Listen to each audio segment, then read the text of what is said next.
Hutton Orbital. They don't make them like this anymore. Health and safety won't let us. This job is for volunteers only. Well, it was, but no one volunteered. Not even when we gave them a voucher for McThargoids. So we had to use criminals in the end. They don't want to do it either, but they don't have a choice. There are a few tears and sniffles. One tries to run, but a Momus Bog Spaniel quickly runs him down and gleefully sinks its teeth into his butt cheek. 2 space pirates are arguing that they should be excused due to disability issues. After a quick security check under his eye patch, they find that his missing eye has miraculously grown back. They explain that he's not getting off due to diving intervention either. The other one holds up his hands to show he really does have a missing finger. That's why his knuckle tattoos read love and hat. He's given a bottle of disinfectant and a sponge and sent after the others. The early shift comes back along the corridor with ashen faces. Some of them are retching violently. Others have the 1,000-yard stare. One just shakes his head and says, "It's bad. Real bad." They turn a corner and see the sign, Green Room. Some try to make a run back down the corridor, but sharp teeth and stun batons soon put paid to that idea. They know there's nothing else for it. It's a Green Room week, and if they don't leave this place spotless, they won't leave at all. And then they'll be stuck there when the commanders arrive. They realize time is short, as a voice says, "Our Mike's alive!"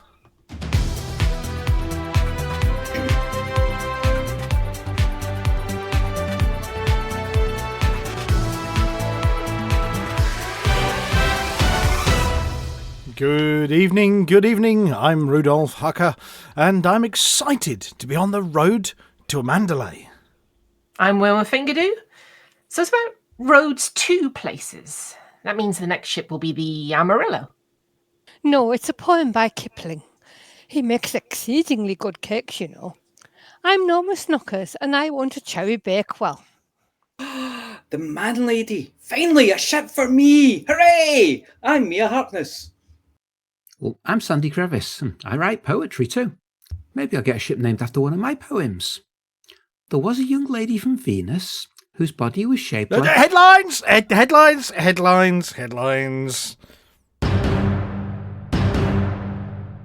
Cake is a lie.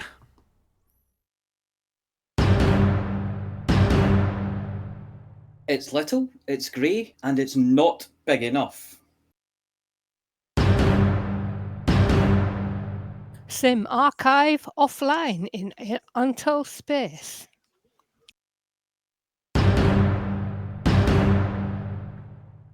Hairy situation developing in Grom space.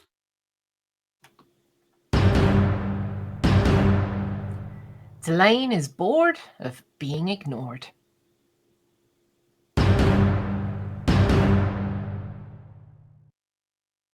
Mandalay causes Mandalay in power play. And for info on our real galactic power, listen to the Hutton BGS News.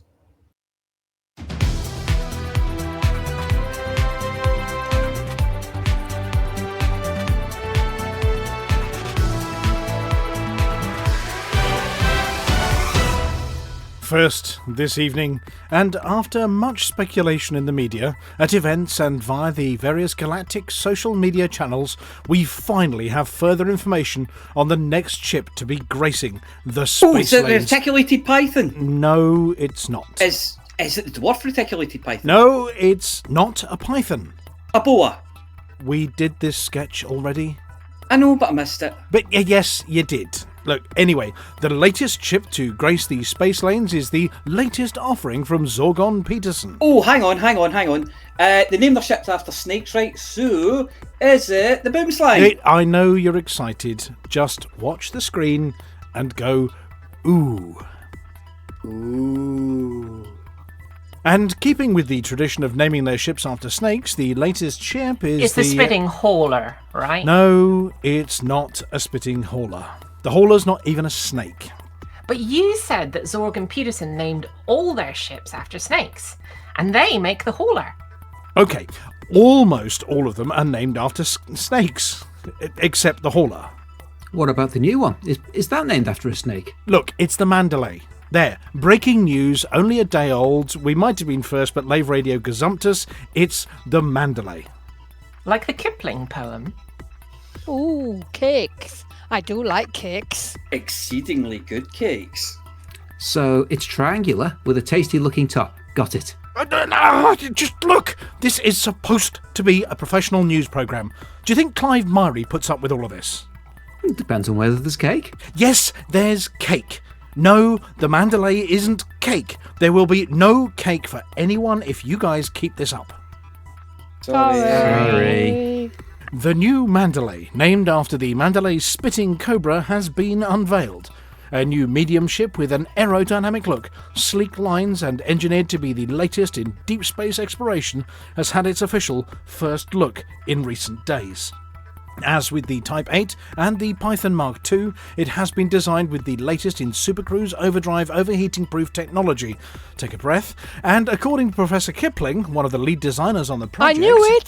I knew it! Kipling! Right, that's it. There is no cake for anyone. Oh, come on, that's not fair. I never said a word. Shh. Okay, enough. As an exploration vessel, ZPG's or ZPG's latest offering is expected to surpass both the venerable Asp Explorer and the Jumpaconda as the exploration vessel of choice. Design cues have been taken from Lacon's own keelback and the Diamondback, with the ship converting to vertical takeoff and landing mode when the landing gear is deployed. Thrusters swiveling to a different orientation to allow smooth landings and quick getaways.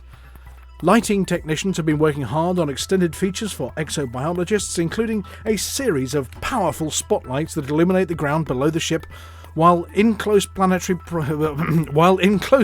proximity, and the boarding ramp appears to be facing in a suitably sensible direction for disembarkation. There is no news yet on its hardpoints or cargo capacity, though keen-eyed observers have noticed that it's got quite a sizable underbelly.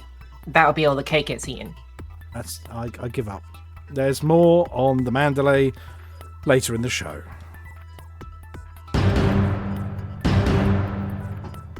Commander Little Grey, sometime technician at the Orbital and lover of twiddly buttons, got a bit of a shock this week at the Galactic Bankrupt Stock auction over in Seoul earlier in the week. He had been sent on a mission in his Little Grey Hauler, that's his name, to go and find a new analogue mixing desk for the studio.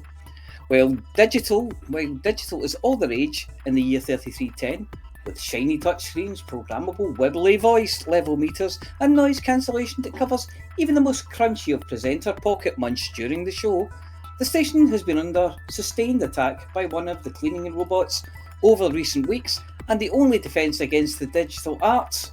Analogue. Unfortunately, as the advertisement for the recording desk didn't indicate how many bananas, the standard Hutton measurement scale, the mixing desk was in size, Little Grey got a big shock when he won the auction with a bid of, well, if you're throwing it out, I'll take it off your hands for you. And the auction house took him to a rather large hangar at the side of the sale room. He took one look at the new desk, a second look at Little Grey's hauler, and put in a call to Lacon to see if there's something a tad larger while they were at it. Did they have a forklift handy? It turns out that in galactic measuring terms, 9 large bananas is about 1 Little Grey in height and exactly the size of a new studio mixing desk. Capable of running concurrent broadcasts from Hutton, Lave Radio, the ECM main stage, Dr. Toko So, and the Hutton Mayhem Band, and Dockers all at the same time, it is more than capable of everything that broadcasters can throw at it. While initially thought not to come equipped with a power supply, the seller confirmed that the one they had in stock there takes a second double D size power regulator, was also available but would need collecting via the Type 9, as it's actually a whole building. In a connected appeal, Alvin has issued the emission order for one very large box, preferably on wheels, and begun clearing out some of the visiting guest quarters near the radio studio to fit the power supply. As for Little Grey, all he had to say was, "Oh, buttons." We've advance booked a session with the station chiropractor.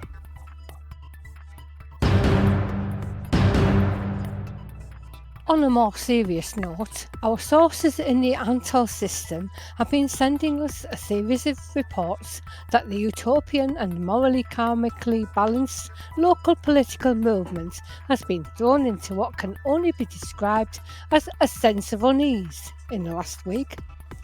The utopian movement, exponents of galactic calm, black belts in yoga and psychedelic technologists, seek to surpass human achievement to date through digital enlightenment.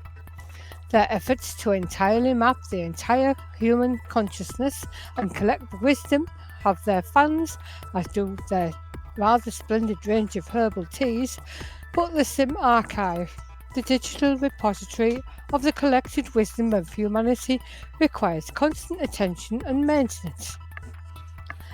Pranav Antal maintains that the loss of even a small portion of the Sim Archive would represent a blow to humanity on an unprecedented scale. With the ongoing Thargoid War seemingly going absolutely swimmingly at the moment, Antal is clear that the risks of humanity being rendered extinct have never been higher. A source close to Antal claimed, "With Thargoids on the back foot, we have never been in more danger than we have in recent months. We suspect that the Thargoids have weapons and capabilities that are hitherto unused.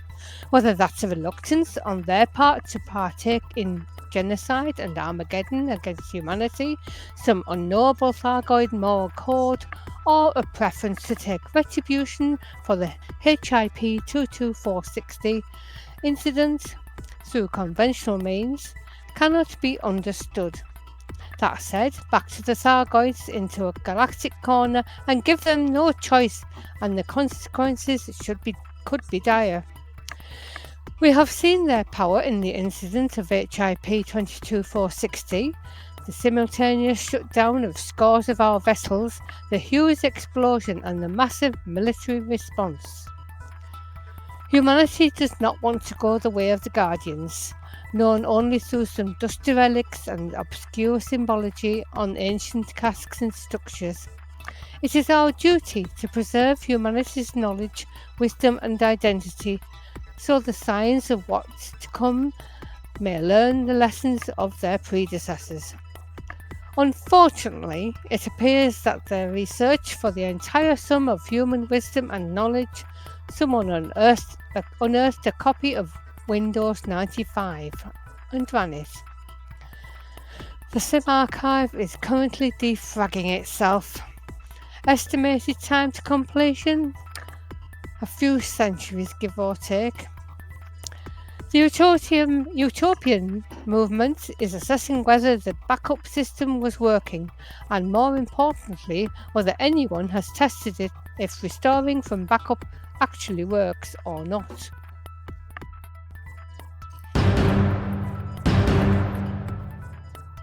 The recently popular energy drink known as Grom's Fury has been linked to an unusual side effect amongst its consumers.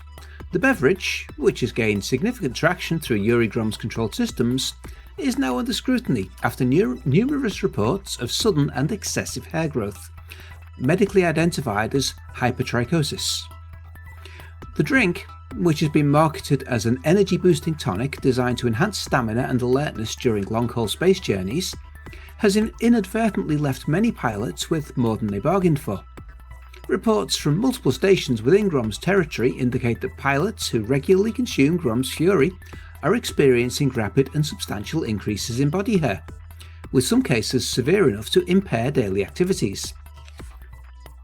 One pilot, who frequently flies in the Egorov system, noted, "I woke up from hypersleep to find my arms covered in hair thick enough to rival any third species in the galaxy. It was as if I'd grown a new layer of flight suit overnight." Another sufferer simply told us, "What the hell? and look like a giant tribble. Medical facilities in the region are seeing a spike in consultations related to this condition, with healthcare professionals scrambling to address the influx of cases. The situation has also led to a notable increase in demand for grooming tools and depilatory products, with some stations reportedly running low on supplies. Grom's Fury's manufacturer has released a statement acknowledging the reports, attributing the phenomena to a rare interaction between the beverage's unique blend of ingredients and the human endocrine system. They have assured the public that the drink is otherwise safe for consumption and are conducting further studies to better understand the cause of these unexpected effects. Despite the growing concerns, Grom's Fury remains in high demand, with many pilots continuing to purchase the beverage, seemingly undeterred by the potential side effects. The drink's popularity, coupled with the manufacturer's assurances, suggests that the situation may not significantly impact sales in the short term. In the meantime, pilots operating within Grom's space are advised to monitor their physical condition closely and consult medical professionals if they experience any unusual symptoms. The ongoing investigations are not expected to provide more clarity in the coming weeks. One organisation that is not perturbed by the side effects appears to be the Australian Antarctic Expedition, and they've been actively encouraging their expeditioners to drink Grom's Fury 3 times a day, to help provide warm and waterproof barriers against the elements. That, and look very butch all the time when approaching non-breeding seals. This development has raised important questions about the regulation of consumable products within independent factions and the potential long-term health implications for consumers. As the situation unfolds, authorities and health experts will likely continue to monitor the effects of Grom's Fury closely.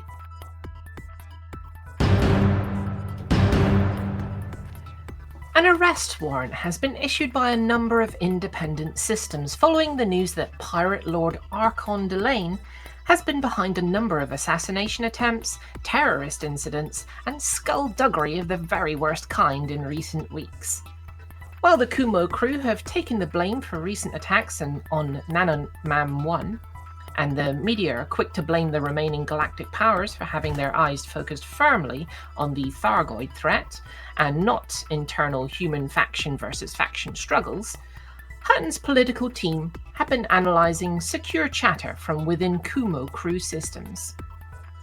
Their analysis has shown that while, as a power, Delane is often neglected compared to some of the more media-savvy Empire and Federal factions, it's not on the grandest stage that he wants to be recognised.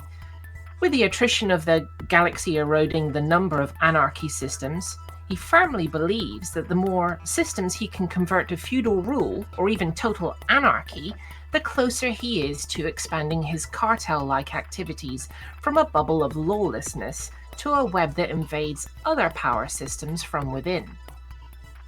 That, and he's a pirate, and he likes going yar a lot before flaying people alive just for shits and giggles.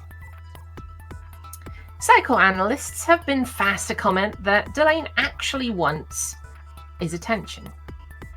News headlines, column inches, in-station articles, and more people signing up to help him in return for some rather tasty equipment-based goodies.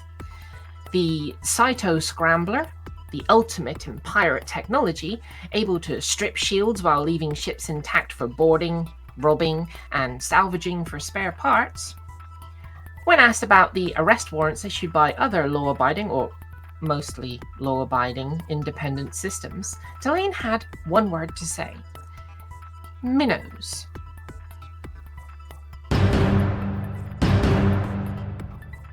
The release of Power Play 2, originally expected next month, has now been put back to October. It is set to bring a significant overhaul to the factional warfare system. The update aims to make politics on the galactic... I'm going to rewind there. This update aims to make politics on the galactic stage more engaging and impactful. Commanders will be able to expand their chosen powers' territory by trucking how they want to truck, such as trading, undermining rival powers, or full-on combat. As a power increases its influence over the system from exploited to forfeited or even fortified. And then Stronghold, the decorations in stations and options to expand will change accordingly. Faction-aligned fleet carriers known as Stronghold carriers will offer well-stocked markets and power play-specific commodities such as blue hair dye. The update will also include an expanded loyalty rewards track and strong incentives to stay pledged. Commanders will be provided with various benefits as they climb up the ranks without risk of sliding down if they choose to have a holiday, or go exploring for a couple of months. Pledging will also make it easier to travel through the controlled space of their chosen power, so one Zachary Hudson may be a favourite of the truck... What? Who wrote this rubbish? No, boo, he's not a favourite of the truckers. This list is not exhaustive and more features will no doubt be revealed in the run-up to the gerrymandering of power play. As for the delay, it seems the Mandalay is to blame. The devs were so captivated by the ship's sleek design and advanced features that they couldn't resist taking it for a spin. Between charting new star systems and getting lost in the beauty of uncharted nebulae, the team just lost track of time. But who can blame them? With the Mandalay's state-of-the-art SEO and stunning lines, it's easy to see why they might have been a little distracted. After all, even devs need a little adventure every now and again.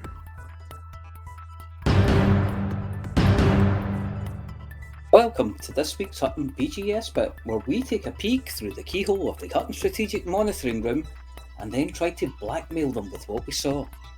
Well, it's official. We're in 51 systems again.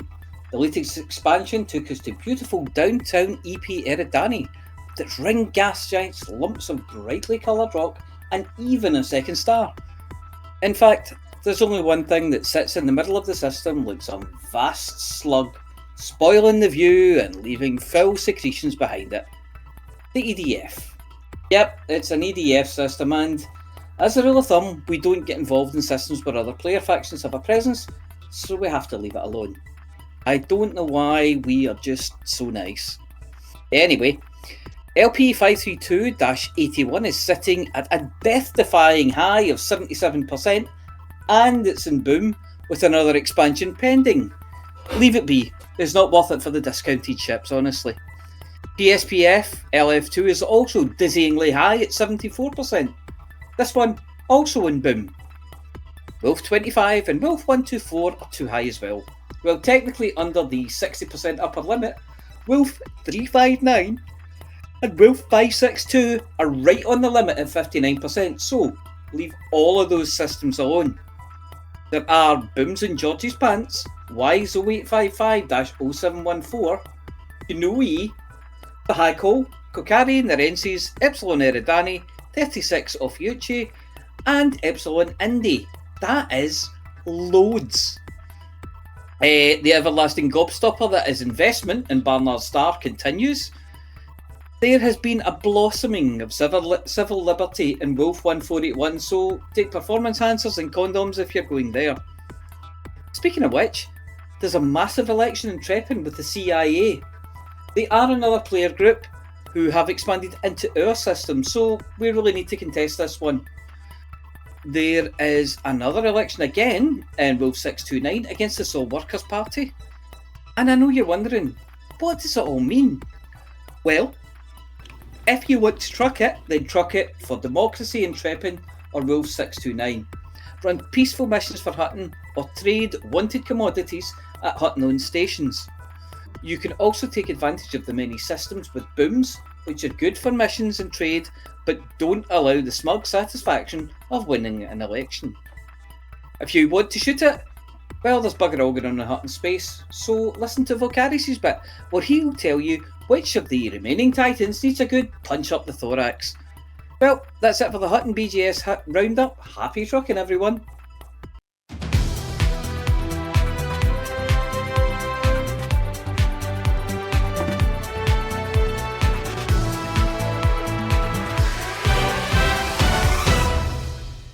Seamless. I feel that went well. It was, apart from me not having my teeth in at all this week. Yes. Well, welcome back, everybody. And we got raided. The alerts went off in the station. Security teams were scrambled. Momus Bog Spaniels are going about the place biting the backsides of people. What happened? Who was it? Do we have information on what on earth happened in the orbital while we were reading the news? It was that radio crew from over on the other side of DSO. Oh, the Lavians. Yeah. Oh, Did they hello, bring any Lavians. brandy, did anyone say?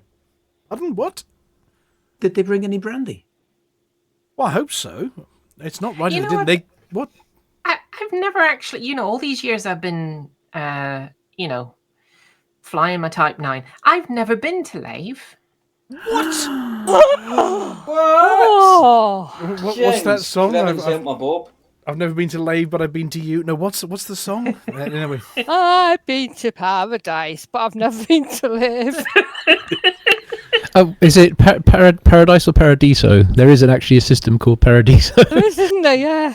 There's a But guest it's nowhere near Lave. Paradiso. Is it? Anyway, Yes, there's Commander Taran says, how have you not been to Lave? Well, you need to. I mean, this is day Does that mean- 1984. You start off with 100 credits and No. your Cobra. No, wait a minute. Don't get me wrong. I've been to Lave in the original games, just not the current Difficult game. not to. Well, we need, by the time we get to the show next week, we need a selfie of you at Lave Station. But we have to say congratulations to Lave. We did send them a message, by the way, because apparently they turned 500 centuries old this week. Oh, Which Is that the explains a crew or lot. the show? Well, Yeah, both. each one of the crew, 500 centuries old. Yeah. No, but we have to congratulate them on their 500.5th show, which was just before ours. I mean, it was a bit sneaky on their part. So, we're going to do a show. I don't know if it was just to raid us or what, but I'm sure the Dow Scotsman can tell us. But no one expects raiding Lavians. No, we didn't, and I had a panic attack that we would get. Doesn't the history say that the station itself is about 600 years old? I'm going to have to look that up now. Yeah, actually, somebody else. just smells that way. It was one of the first In fact, I think it might have been the first Coriolis station. They announced it on Tuesday. How old you all were? Well, yes, they have the oldies you on don't tonight. know No, it's they day had- over no. 400, all of you. They announced on Tuesday that we're going to do an episode tonight. Yeah, I think we're about 12 months behind you. We're about 50 episodes behind you, possibly, approximately. We haven't counted, to be fair. It just feels like we oh should my totally God, I'm count. still doing this. Yeah, but Do you know what we should do? We should find the first script and go back and do the first script. Script? We Yeah. Skip, we have a script. Well, there was. well, we didn't used to archive them. We just used to make it Yeah. up, you know. I And didn't say the first episode. I said the first script. we might have an early script from We might somewhere. have something. Yeah. We should go back a few years anyway. But it might feature that psycho cow fella and all sorts. Yeah. This is probably something we can do when we're not live. Yeah. We don't Yeah, need but to then do what that will now. we do Let's when we not are do live? it now. Yeah, let's not do it now. What? No, we got to find out about Lave and how old it is. Really. Okay, that sounds like a good plan. should we make the listener do it as well? Yeah. Actually, the listener can do it Let's for set us. homework. So, homework for this week, everybody. Please try and work out exactly how old Lave Station is. I mean, don't go by the smell. A week at the rugby club after beer smells much the same. But right, so crikey, what's been going on this week? I'm going to ask the question I ask every week, and I know the answer is going to be no. But was there a Frontier live stream this week? Of course there Nah. was. Last Wednesday, the month, of course there was. It's Yeah. never the end of this month, is it? What month are we Yeah, in? I have no idea. Yeah. We're on the August. cusp. We're coming, August. Yeah, definitely August. Out of August into September. 28th. Yesterday. Right, okay. No. So there was a Frontier 29th live stream. today. No, Yeah. that's on the 35th. Ah. Ah. Okay. That yeah. makes sense. Yeah, there was. Aren't they broadcasting from Mandalay this month? I heard it was a place, and it was Mr. Kipling Cakes, and it was anyway. But That's yeah, where they That's where the didn't. main factory is. yeah, They that's what the didn't factory is. start with that, did they? They started with something else this week.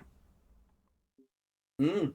So we went out there and diligently, as we do when the Pilots Federation broadcast something, we went, wow, everybody, there's a stream. And then they tuned in and went, ha, ha, ha. Yeah, banked sections, well done. Because it was roller coasters and ponds. Oh, yeah. And Roller big, coasters giant, and- scary yeah. fish and squirty things. Actually, the roller Is coaster there thing every was time? The roller coaster thing was quite good because you plop it in and then you point it in the direction and then you start building parts on it.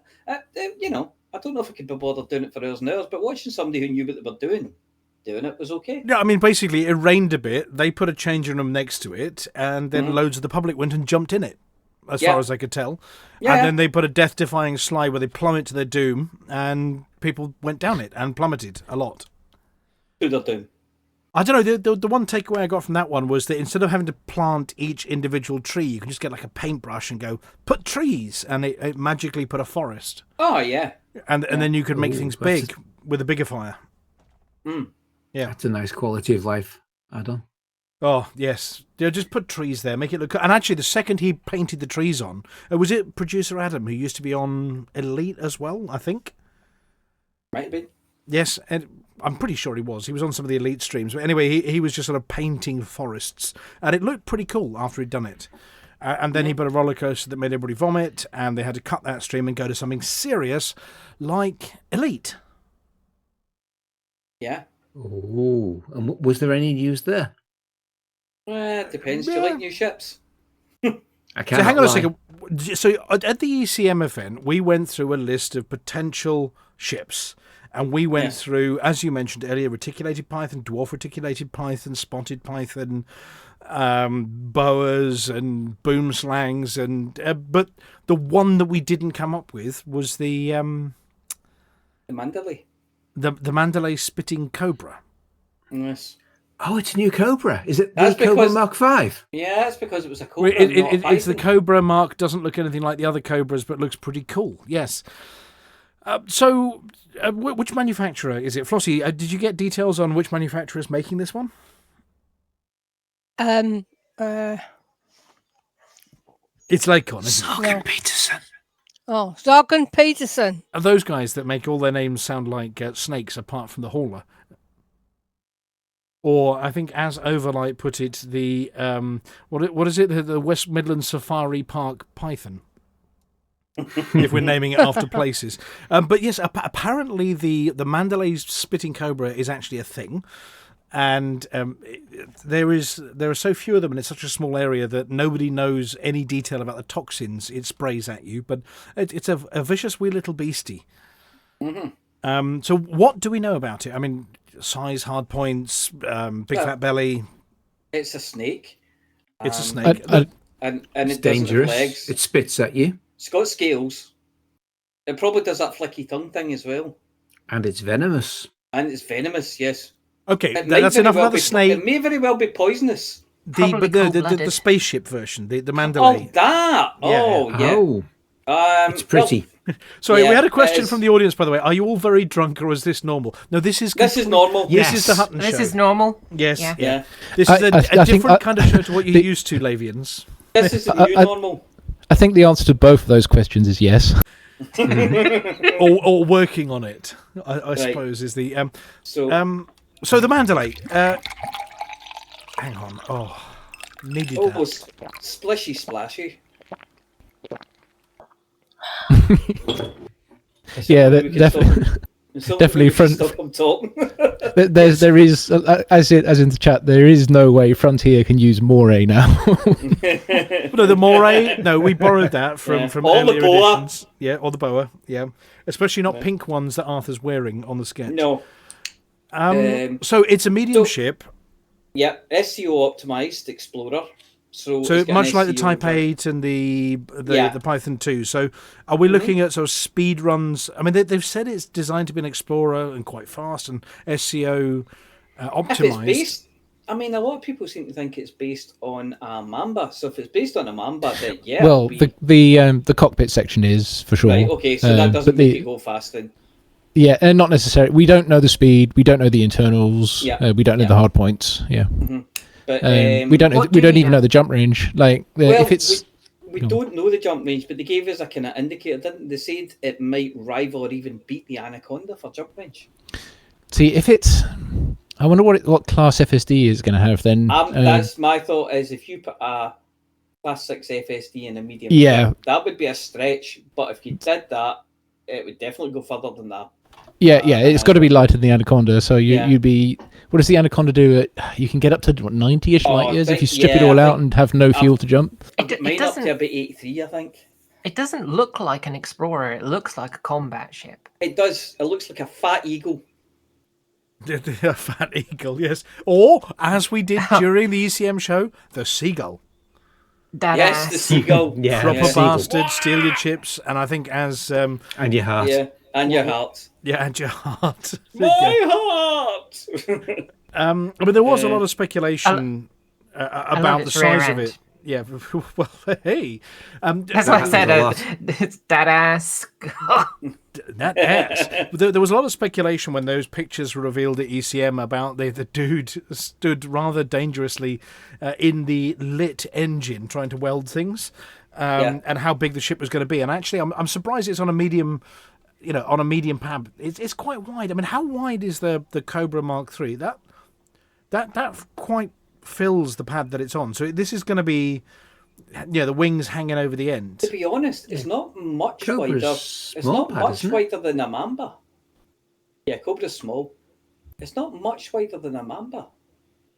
Okay, so I mean, they took design cues from sort of British fighter jets from back in the day. I think Flossie, you as our resident expert on ancient British fighter craft and being a tail gunner in various things, may have spotted some of the design cues, or is the jet era beyond your expertise there? Nope, we've lost Flossie. She's drooling over the Mandalay. That's all right. Wrong keyboard. Yeah. Yeah, the jet era was a bit beyond my. It hasn't got propellers. Yeah. Hasn't got propellers. No, But it's, no. its I mean, engines are similar configuration to the General Electric Lightning, so it's I got. did it's- fly a couple of jets, but not many. So yeah, the General Electric Lightning, too those fast. those engines. I mean, it's got sort of design cues at the back a bit from some of the Diamondback end of things as well. It does have wibbly moving VTOL thrusters. I mean, it looks a bit more. I thought It looks too clean and sleek to be Diamondback-ish. From the Yeah. top, but when you look at the underside of it, have So you it's noticed, mighty. a bit like those of us who've The- reached a certain age, it's got a bit of a belly on it.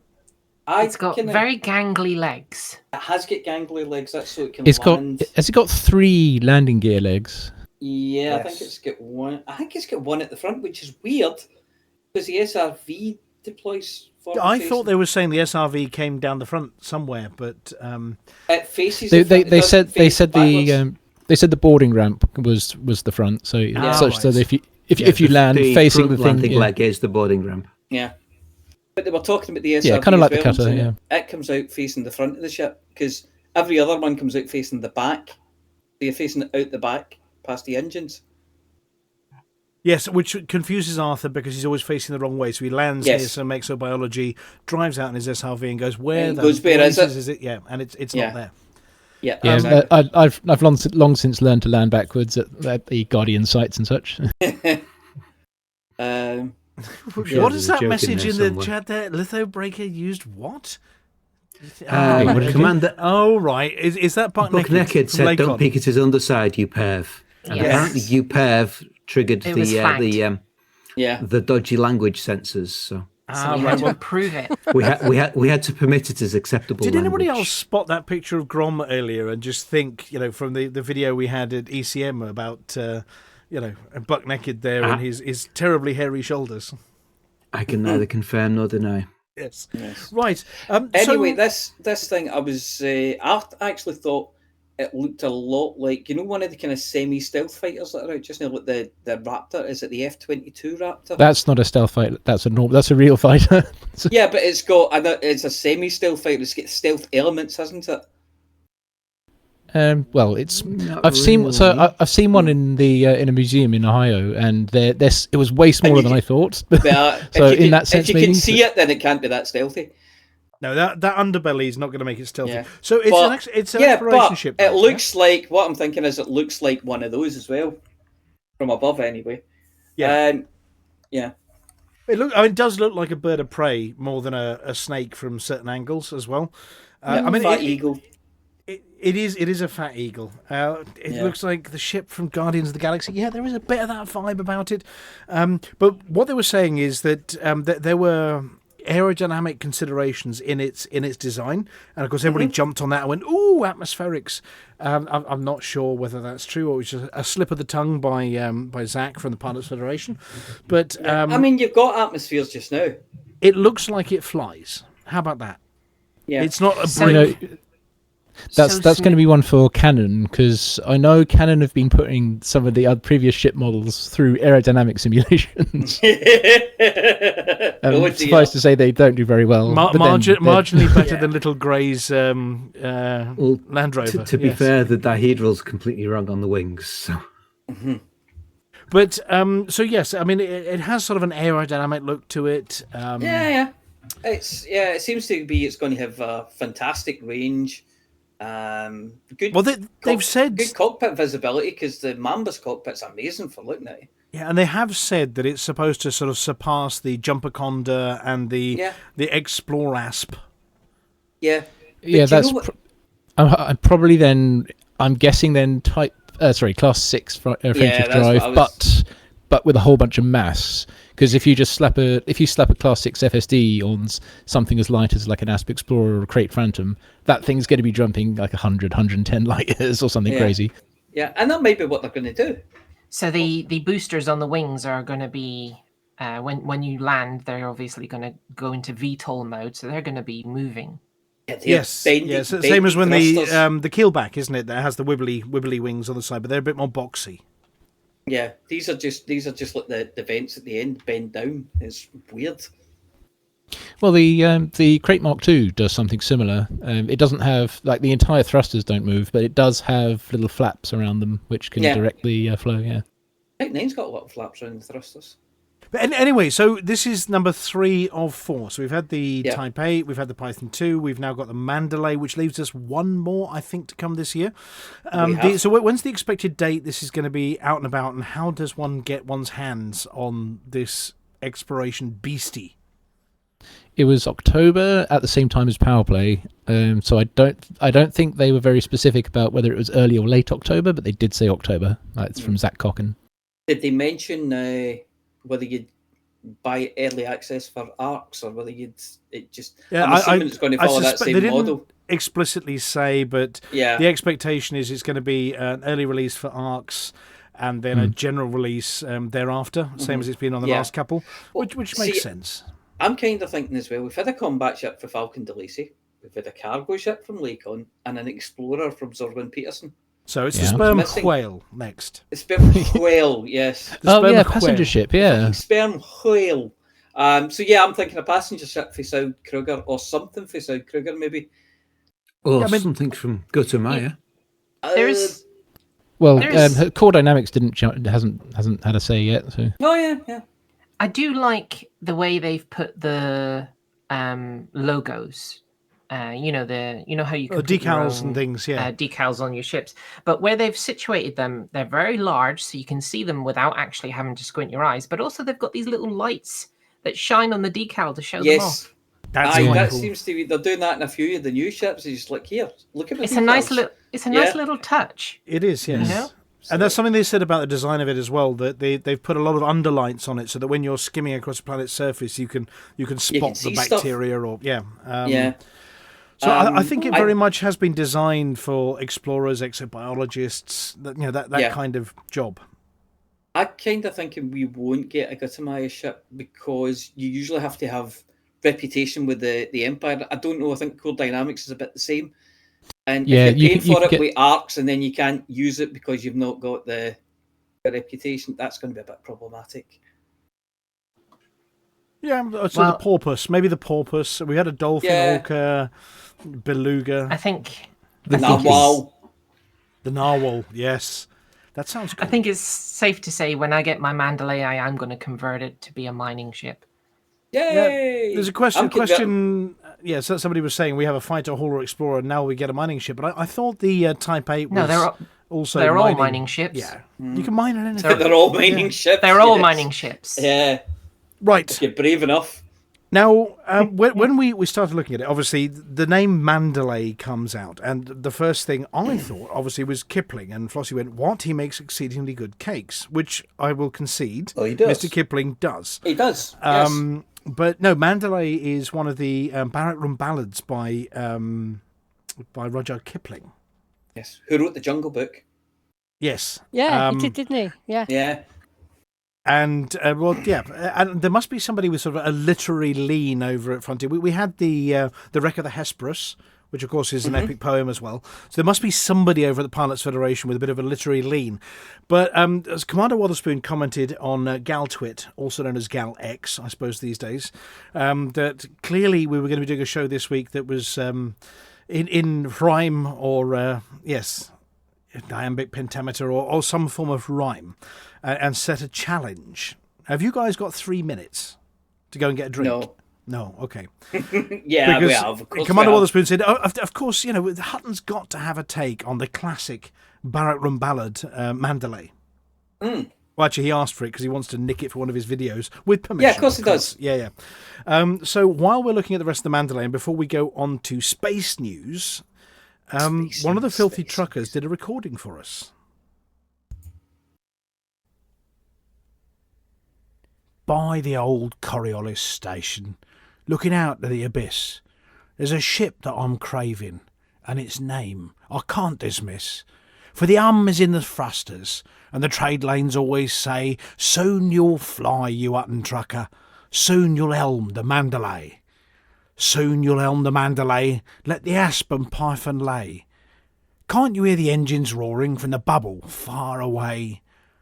Dreams of flying Mandalay, where the stars so brightly play, and the void calls out like thunder, far from Sol and Lave away. Shipyards in these busy stations don't have what I need or want, though the anaconda's mighty and the python's cool and gaunt, but the Mandalay is different, built for roaming wild and free. She's the one that sets me dreaming of the places I could be. Dreams of flying Mandalay, let the aspen python lay. Can't you see her engines glowing, cutting through the Milky Way, at the helm of Mandalay where the galaxies display, and the cosmic winds are blowing, taking me so far away. I've seen ships of every kind, from the Cobra to the Clipper, but none of 'em compares, no, not to Mandalay the skipper. She's got curves that glide through space dust, and a frame that holds the line. She's the dream of every trucker, longing for that ship so fine. Dreams of flying Mandalay, let the aspen python lay. Can't you feel the stars are calling, lighting up the coming day? At the helm of Mandalay, where the void will guide my way, and the galaxies are turning evermore, and night to day. When I'm sitting in my hauler, plodding on from dock to dock, I can't help but think of Mandalay, the ship that time unlocks. She'll be fast and she'll be sturdy, and she'll take me anywhere, from the farthest edge of nowhere to the stars that none yet dare. Dreams of flying Mandalay, let the aspen python lay. Can't you taste the thrill of flying far beyond the pilot's sway, at the helm of Mandalay where the space lanes stretch away, and the stars like gems are shining in the black and endless grey? When I fly the Mandalay where the dreams of stars are made, where the void is never silent and the nights don't ever fade. And when I'm there with Mandalay, she'll be my guiding star. Through the endless void of darkness, where the galaxies are far, dreams of flying Mandalay, let the aspen python lay. Can't you feel the future coming, in the shimmer and the sway? At the helm of Mandalay, where the stars will light the way, and the Mandalay is waiting at the dawn of a new day. With sincere apologies to Rudyard Kipling, it's on that one. Anyway, yes, the Mandalay. And 16k arcs you'll pay. Yeah. And 16k arcs you'll pay, yes.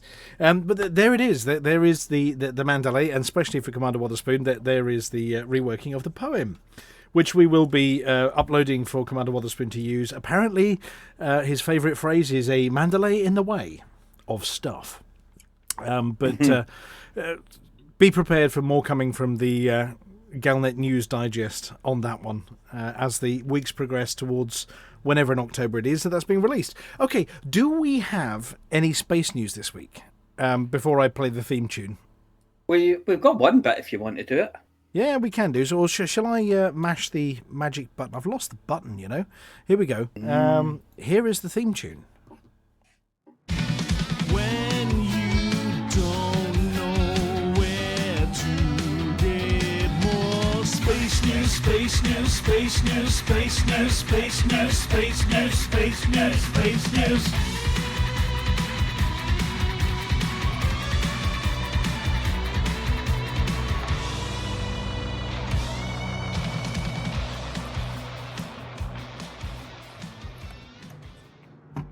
I Yes, suppose it's just the one. Yeah, the first question we're going to ask. Oh, well, no, couple there's more. two. There's two. There's always two. Yes. There's 2.5. So Yes. are they still stuck, is the question. Are the astronauts still stuck on the... They're not stranded. Yes. That word is banned. Are they still stuck on the ISS? Yes, move on. They have an interesting and exciting opportunity to spend an additional 8 months in space. Right, okay. Yeah. February then, yeah?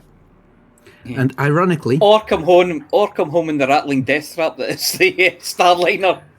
Well, no, something- they've said it in black and white they are not sending anybody home on the Starliner. But Yeah. ironically, just after SpaceX says, yeah, we'll bring them home, no problem, the Polaris Dawn mission's just been delayed twice, Oops. Okay. which is SpaceX's private So you go launch. up in a Boeing and down in a SpaceX... A SpaceX, Yeah. yeah. Yeah. Tesla. Space Uber to the rescue. Up in a Boeing, down in a Tesla. Yeah. Well, we'll keep an eye on them. I mean, I'm assuming did they do any broadcasts from up there? I know some of the occupants of the ISS have done broadcasts from up there, you know, educational Yeah, as far as ones, I know and they playing do, guitar, looking wistfully at the planet Earth. Mm-hmm. But I've not seen if they've been doing any broadcasts from up there since they've been stranded. It's a family channel, and I'm not sure the language would be suitable at the moment. Yes. Well, what do you mean the car's still on the yellow lines? So, okay, there's that one. And then there is the news, I don't know who posted this one, about magma. This was me, liquid hot magma. Liquid hot magma. Okay, Except it's not liquid or hot. okay. So tell us about this article. What's going on in space or on the moon? There's liquid hot magma on the moon. Well, there's A billion years ago. Yeah, lumpy solid cold magma on the moon, really. So Well, there used to be. There used to be, yeah. There's signs of a sort of magma ocean at the south pole of the moon from a long time ago. Well, around 4.5 billion years ago, if you think that's a long time. Yeah, so it was the Indians who found it. It was, oh, here we go, Chandrayaan 3. And that was the one that landed at South Pole in August. Last August, so about a year ago. And it's went, hang on, there's been magma here. Well, they did say it was an isolated and mysterious area. Yes. Yes. Okay. Dun dun dun. It's the moon, isn't it? All kind of isolated. It would get sort of up there. Depends on your perspective. Well, let's go for a nice walk. Where shall we go? Let's pop up to the moon. No, that doesn't happen, Yeah. does it? Yeah. Okay. But, yeah, so that's quite exciting. Vikram, I remember that. Yeah. Celebrated soft landing at South Pole last August, and the rover is called Pragyan. So it's been trundling about doing stuff. Yeah, well, it did for 10 days, Yeah, apparently. They're saying they celebrated the soft landing last August. Yeah, Pragyan drove out. It was rambling. Apparently, rambling is a word on the moon. Rambling around Yes. for 10 days. Fit in here then. Yep. And they were collecting data. Apparently, it was designed to withstand temperatures of between 70 and minus 10. Also known as... Minus 10 Celsius. yeah, a Texas summer. apparently. Yeah, that's not that cool. Yeah. Apparently it only took 23 measurements, though, using an alpha particle X-ray spectrometer. Mm-hmm. Who's set the car alarm off? Car park outside. Car park outside. Car park bar's been invaded.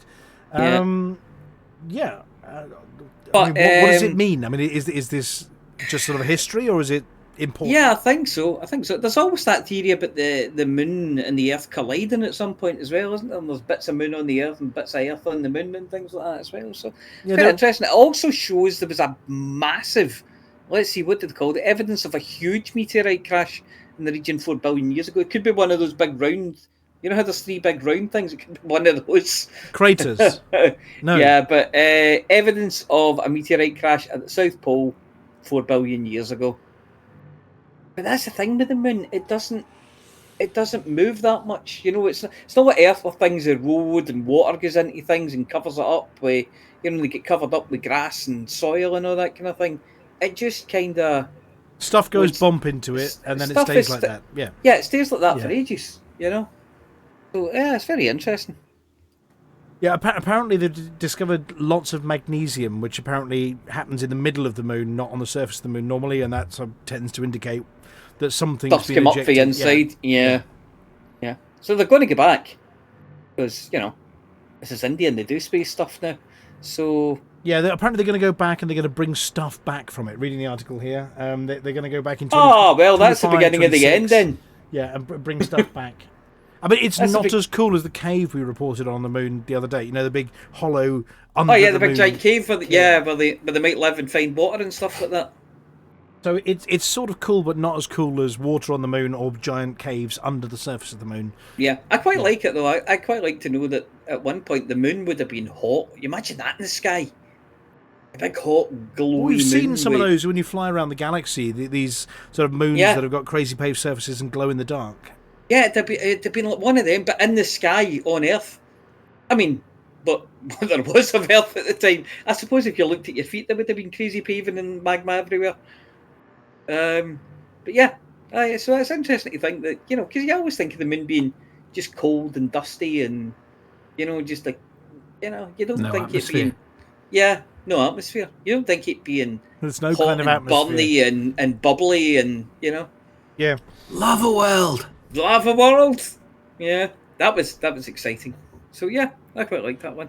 No, that's quite cool. Right, is that it for space news for this week? That would appear to be it for space news this week. Okay, well, we're going to end the space news, and then we're going to mention the Green Room Week, and then we're going to go speak to Valkyrius in a minute about how many more booms we've got before we win. So let's just do this. There we go.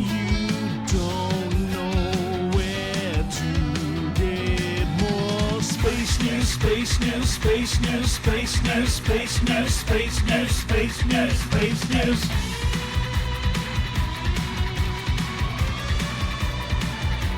So before we go to Valkyrius, it's worth us mentioning that this week is a Green Room Week, which means towards the end of the show, we are going to pop down to the Green Room, and anybody lurking in there, we're going to say hi to and find out about their time-flying spaceships, their opinion of the new Mandalay, that sort of stuff. If you want to come and join us, Commander Flossie, are you there? Do you have the right button?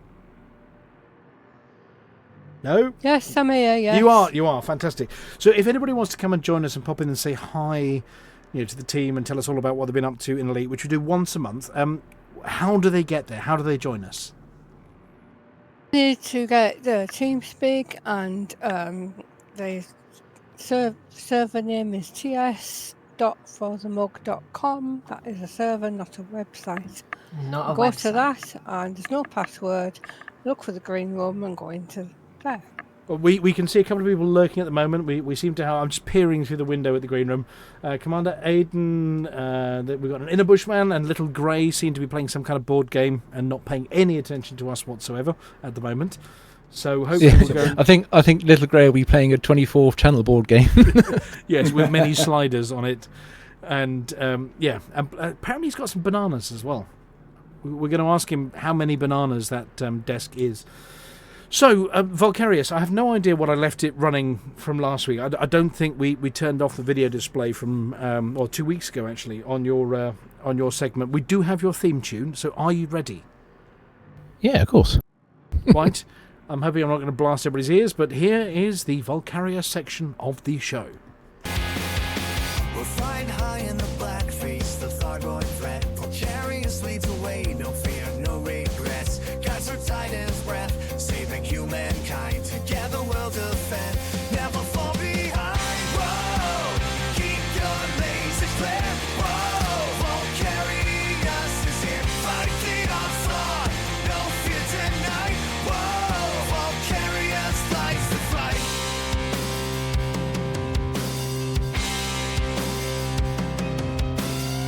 Across the stars, our mission so clear. Bulgaria stands tall, there'll be no fear. Now the gates to void, with his screw so tight. In the darkest space, he's our guiding light. Whoa, keep your lasers lit. Whoa, Bulgarius is here, fight the onslaught. No fear tonight. Whoa, Bulgarius lights the fight. Welcome back, everyone, and despite a couple of setbacks, we had an E-Logo Fusho Hip Hopper week last week, evicting those 8-armed ill-willy invaders from almost 40 systems around Titan Raijin.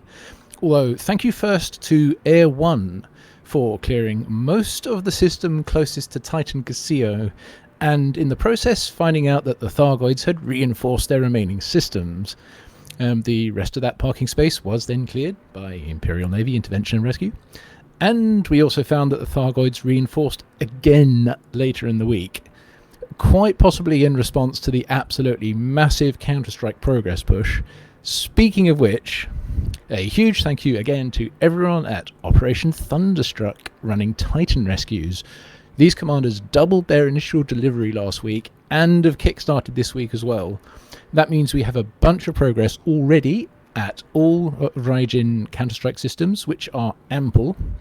If you reckon you're up for some stealthy humbuggery around the Titans and want to get into rescuing biostorage capsules and boosting all of those Counter-Strike systems, please get in touch with Operation Thunderstruck, run by Commander Lady Lucida of Re-Aegis. They are tracking and accounting for all of the rescue numbers and their progress effects rather. There is a thread on the Frontier Forum with onward links for contacting them, and that is also linked from the main Thargoid war thread as well, so you should be able to find them. Otherwise, this week, given the double strength defense the Thargoids are putting up now, what we need, nigh on exclusively, are Spire sites, Pegasus Sector, NN-S, B4-2, KC-U, B3-4, JH-U, B3-4, Close Air Support, Scout Clearance, Orthrus Clearance, on-foot sabotage missions. And for the record, I hope we did blow your earphones, and that's it.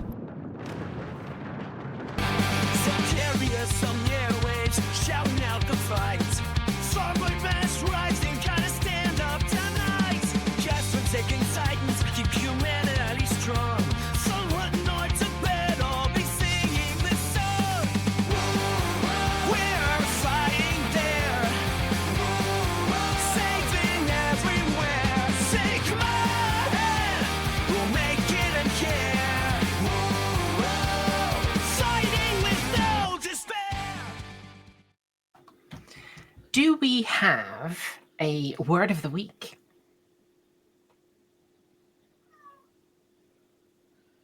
It appears we don't. We've lost the apology officer. I guess we don't. Do we have an apology officer? Seamless. Oh, jeez, I was stuck. Couldn't get the thing to come up. I'm like, no, I need to speak now. We do have a word of the week, and the word of the week this week is flocculent. Flocculent. What does that mean? It's a substance that causes particles to clump together or flocculate. Can you use it in a sentence, please? Yes! The Green Room acts as a flocculant for passing commanders. Flocculent. Flocculent. If anyone is interested... I like the idea of... So what are you all doing over there in the green room? They're clumping. Yeah, flocculating. They're flocculating. Dirty bastards. I hope if anyone is interested in the spelling and the meaning, it is coming across the Twitch stream now in the form of a headline. Yeah. And while they're doing that, what do you call an anteater who works in drug enforcement? Jeff. No, Jeff doesn't. Gavin does, I think. Gavin, Gavin does helps he? out down in the docks, yeah. All right. Well, then Gavin must. That's not drug enforcement. Well, and then Gavin. No, he makes sure everybody's got some. Yes. Well, he is not an art narc. Aardvark! Aardvark! Right. Flossie, are you ready? Yes, I'm ready. We have no idea if it's the long intro or the short one or a sing-along or what we've got. So I'm going to push the magic button and you can give us all the detail on last week's and this week's CG News.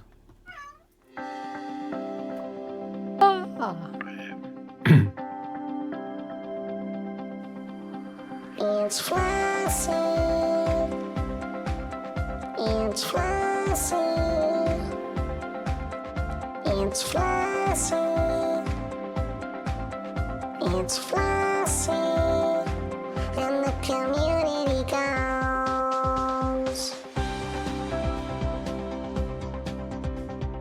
Hello, Flossie here with this week's CG News.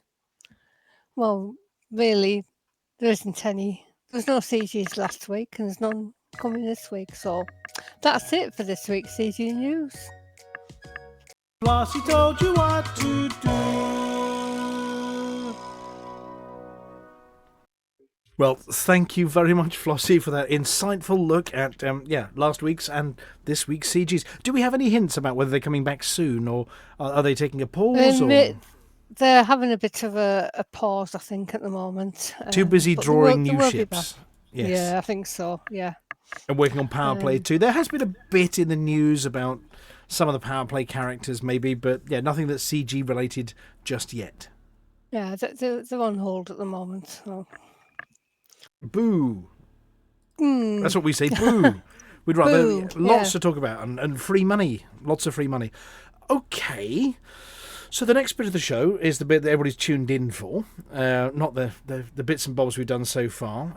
I believe the Commander Wotherspoon and Beetlejude have been busy with the crayons again. Maybe. And then after that, we're going to head down into the green room. So here we go. Here is, I'm hoping the button's right, the Galnet Video Digest. Galnet News Update, 29th of August 3310.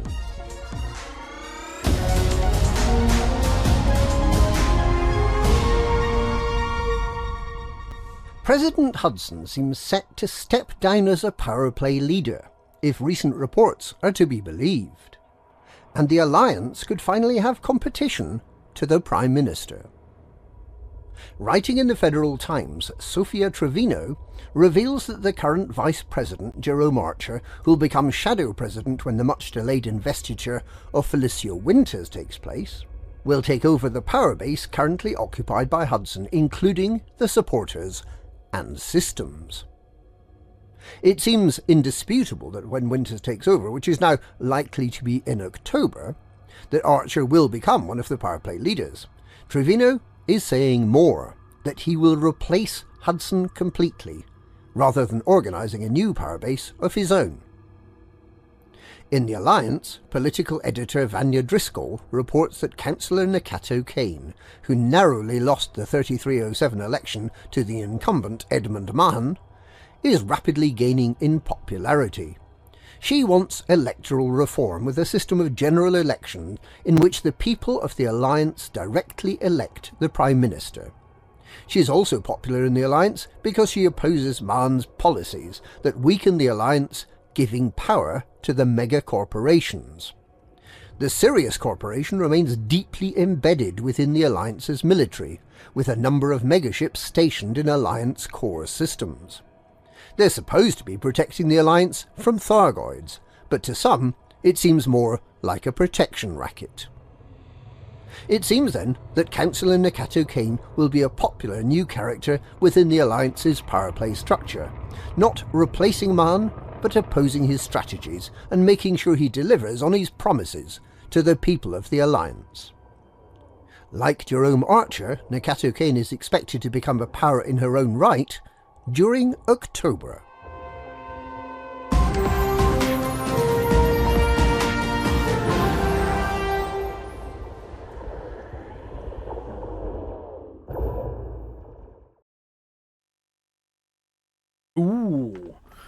As you may have guessed, this show has quite a bit of a flavour of power play related stuff. The speculation is only going to get more intense as the next few weeks go ahead. We're only anything up to 8 weeks maybe away from Power Play 2, possibly. Maybe. Or the Mandalay. Possibly. Whichever. Right, well, it's that bit of the show where we head down to the green room, I think. Is somebody able to grab our guests by the Watsons? Open the door and grab the guests for us. Well, let them into here. Oh, we really want to do that. It's a lot easier that way, yeah. Okay, but you know what they do to those controls? Well, one of them's technically qualified to twiddle the knobs. Yeah, but he's too good at forgetting where he twiddled them from. Okay, I'll grab them now then. One, I can see two. Here they come. Come on, take a seat. Yeah. Don't sit on the apology officer. You also have to flick Volcarius's magic thingy. Who? The what? Flick his what? Magic thingy. His magic thingy? Yeah, the magic thingy that does all the names. Oh, yes, yeah, we have to do the magic thingy, yes.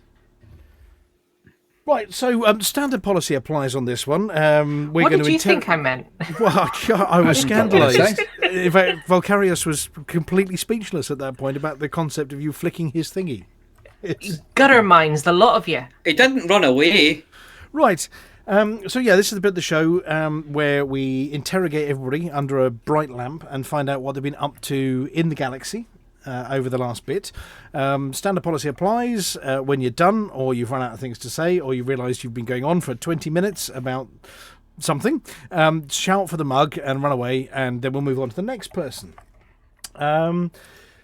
Right, and if anybody in chat also wants to, wants to be interviewed, the green room is still open. The outer door is still open, so you're welcome to come and join us, or you can just sort of say hi via the chat channels. Yeah. We have to open the other door to let the smell out. Have we got the list?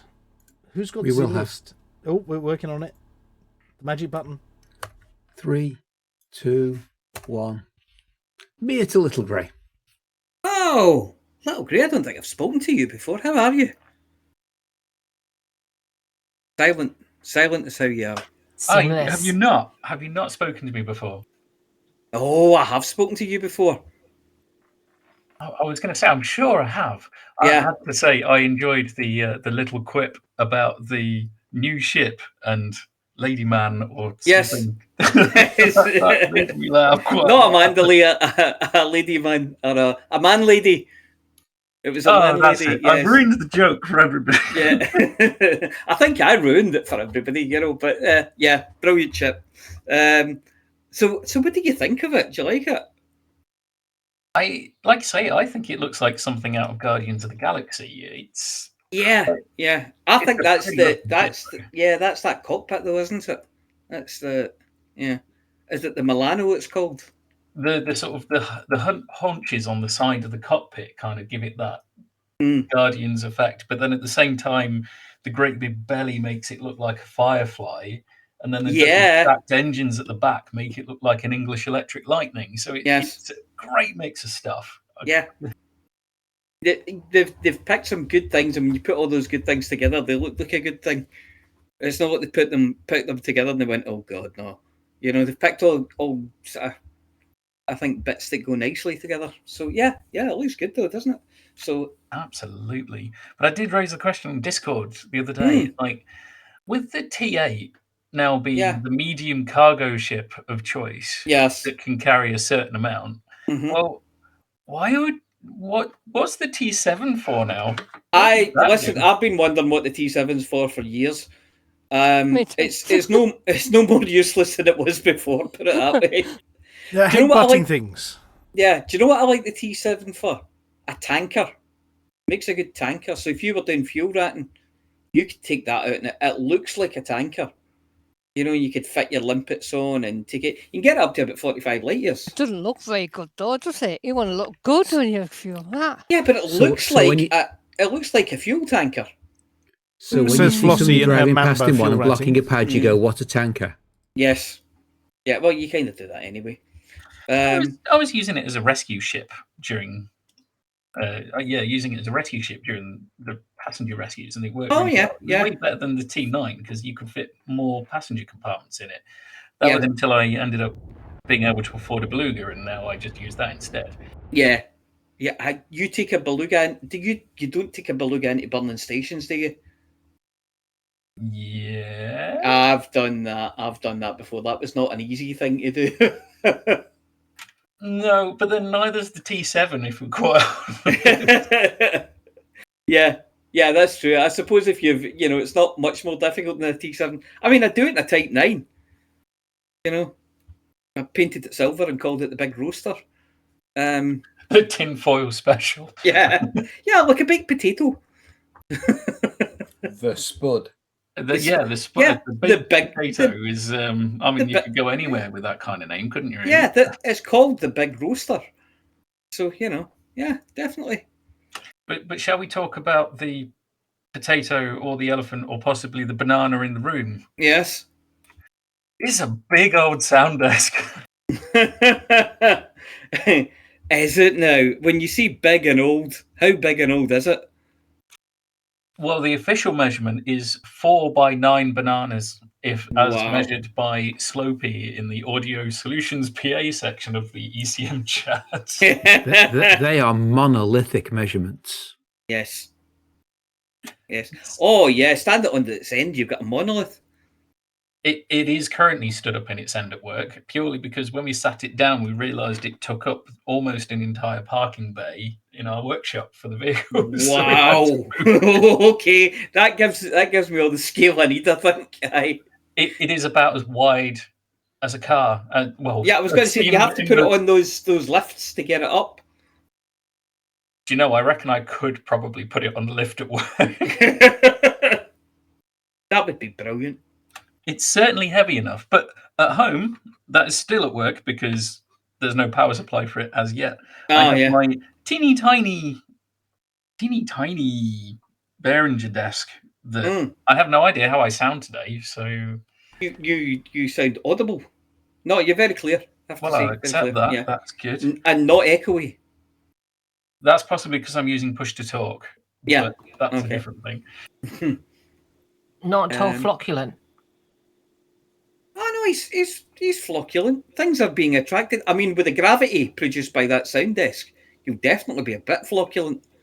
I have definitely flocculated towards things will flocculate towards you now. I was going to say, see, when you were talking about the car lifts, I saw one the other week that had a double-decker bus on it. That's a big old lift. Oh, it was monstrous. It was absolutely monstrous. So yeah, just a wee side bit there. So you been up to anything then? Apart from hauling massive sound desks about the place? I went on a holiday. I went to Wales and mountain biking with small children, and I didn't kill myself. So I'll generally take well done you. Yeah, well done you for not killing yourself in Wales. There's definitely worse, but it was a very pretty place to cap yourself, but I didn't. So I was going to say, if there's anywhere that you want to, kick the you're bucket, you're going to go. I don't know though, because you think when it gets to the winter and it's just pouring rain and you're the only ghost out there. It's still pretty. I did go to university in Wales, and it was hilarious because you spend so much time in the rain, and if there's even such a glimmer of a gap in the clouds that the sun comes through, the raincoats disappear and the skirts become short and the shorts come out, and it's in Glasgow that's referred to as taps off. With your tops come off, so taps off. As soon as there's a break in the cloud, taps off, and everybody's t-shirts come off. It's that. It's the same. It's that. That's it. Yeah. I'm in Glasgow. I know what you're talking about. But at least with the coast of Wales, you kind of, I can see that rain cloud coming. I'm going to go get my coat. Yeah. If I go fast enough, it might never catch me. But I not that I'm not enjoying speaking to Mia. I was going to ask Mr. Rudolf Hucker. He was proposing making a box for the massive box with knobs on. Yes, it's an option. Box for it. I mean, I'm just trying to think, if you made it out of plywood, how much that in itself would weigh. Wheels would be a necessity, but maybe we should have a chat offline at some point and work out, I don't know, if I fund it and you build it or something like that. Oh, we definitely have the means. I mean, crikey, Hutton Truckers, we can build boxes for stuff. I mean, Lakons and Type 6. I've had an amazing idea. See, if you build that box and it sits in the box, put a crank on the side, right? And you wind it up and the desk emerges out of the box, so the box becomes the base for the desk. There are a variety of ways. I mean, we could have it as a flat one where it sits in the box and you put the box on the desk, or we could have it the sort of the slidey uppy, you know what I mean, just like a TV screen. But then again, if it weighs tons, it'll take 4 of us to lift the ruddy thing out of the box. Mm-hmm. I think a box and table, like folding down legs at one end, and then another box with the other bits of equipment. It's not a box. The power supply. It's a transformer. Telling you, a big crank, and you just turn the handle and it slowly emerges from inside the box. And then when it gets level with the top of the box, you just stop, and that's it. You've got your desk. Yeah, I mean, we're going to need a bigger room. At this rate, we're going to have it slowly rising out of the floor with little Grey wearing nothing but a necktie. Like one of those Wurlitzer organs at the front of that would be amazing. Grey on a stool at the back of it, coming up out of the floor with his desk. Wearing nothing but a bow tie. Okay, now for everybody to share. Mind bleach. We need some mind bleach. Mia, we know that you think that way, but just keep the thoughts inside, please. Just look over your shoulder and smile at everybody. Wasn't that a Monty Python special? It was a Monty Python special, yes. I sent the same picture that I put on the Discord to my wife, and the reply I got was generally in the realms of "woof," and that was it. Woof. Right. I'm surprised it wasn't. Where the heck do you think you're going to keep that thing? Yes. Well, we've worked out it's not going through the loft hatch, so I don't know. Well, we do have 3 giant crates in storage already. I did check that the giant crate we have is not quite wide enough. It's 1.5 meters wide, I think, wasn't it? Or 9 bananas. I think it's 1,490. So when you take the size of the case itself in, it's 1.5 meters. Is your roof hinged at the top so you could lift it like a big flap and just slide it in? Wait, slide what in where now? Yeah, your roof, the roof on your house, is it hinged at the top? Is there a hinge across the top so you could just lift it up? Yeah, you could just lift it up like a big flap and then just slide it straight in. I mean, the trusses might get in the way, but it's fine, I'm sure. I mean, I might have been able to fit it in when the roof was taken off a couple of years ago. So the ceiling, floor, and the next ceiling. Reminds me of the old Bernard Cribbins song. You got to take the doors off. What was it? Right said Fred. Yeah. Right said Fred. Yeah. Got to take the doors off. Have enough. But anyway, I feel like I've been talking for ages and ages, so I will say for the mug. For the mug. Come talk to me about Sandesks at some point if people wish. Yes. Well, no, we need more victims to come to ECM next year so that you can plug something into each of the sockets. That's the important bit. Yeah, we can do that. And what is it? I was going to say share. It isn't. It's you get a spreadsheet. You get a spreadsheet. Everybody gets a spread. Everybody gets a microphone. Instead, this year it's everybody gets one. Just mic up the whole audience, and yes. Was it 40 inputs on that one? 40 XLR mono inputs. So, yep. Oh, if it's XLR mono inputs, well, I didn't know. Right, so that means we have booked the apology officer for next year because you're required to make sure the desk has got users on all sockets. It's mandatory now, and we have to get Sean back, Palantir back, and we might ship over Buck naked, albeit fully clothed, or at least partially clothed. Yeah, we'll have to ship it very far. dig through the archives. Wearing a hat and cowboy boots, at least. Yeah, and start cloning little Willie. We have many Muppets. We definitely need to do some kind of Wurlitzer thing for it. You need to make a feature of it. Absolutely. Well, we will. We'll come up with something. An under-desk microphone for Overlight. Yes, the under-Overlight special. And if nobody knows, yes, when the Frontier sketch was going on, Overlight was actually lying under the desk. Doing one of the voices and groping Nocti at the time, as I recall. Fondling Nocti, yes. Yeah. Did anyone else get wombling free in their head after you said underlie, overlie? That was the idea. Yes. Yes, Madame Chalet. Right. Well, say, Gray, were you screaming for the mug there and let me out, please? He don't. did. He said for the mug about 2-3 right. minutes It's me to interrogate Commander Aiden. Commander Aiden, where the blazes are you? How are you? What have you been flying? And did it need medicine? Hopefully, I'm a little louder this week. No.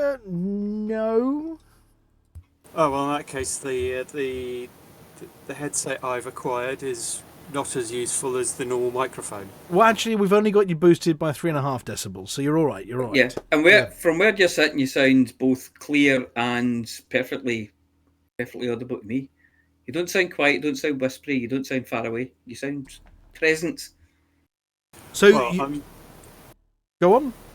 I'm just using a headset that I bought for my dad a few years back that he used for conference calls and stuff like that when he couldn't actually go to his big fancy meetings in London. He was and had to telepresence into some video conferences. So it's no longer in use. So I thought I would. You are clearer than usual, and I've had to boost you a little bit less than usual. So the Mandalay, or the roads that lead to. The roads that lead to Mandalay, yes. Your opinion on the first view of it so far?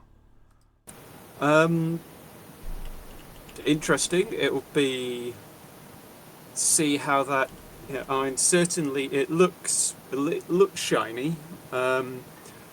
I could certainly see myself getting one, but for the I need to bounce around certain places quickly. Use it as my speedy taxi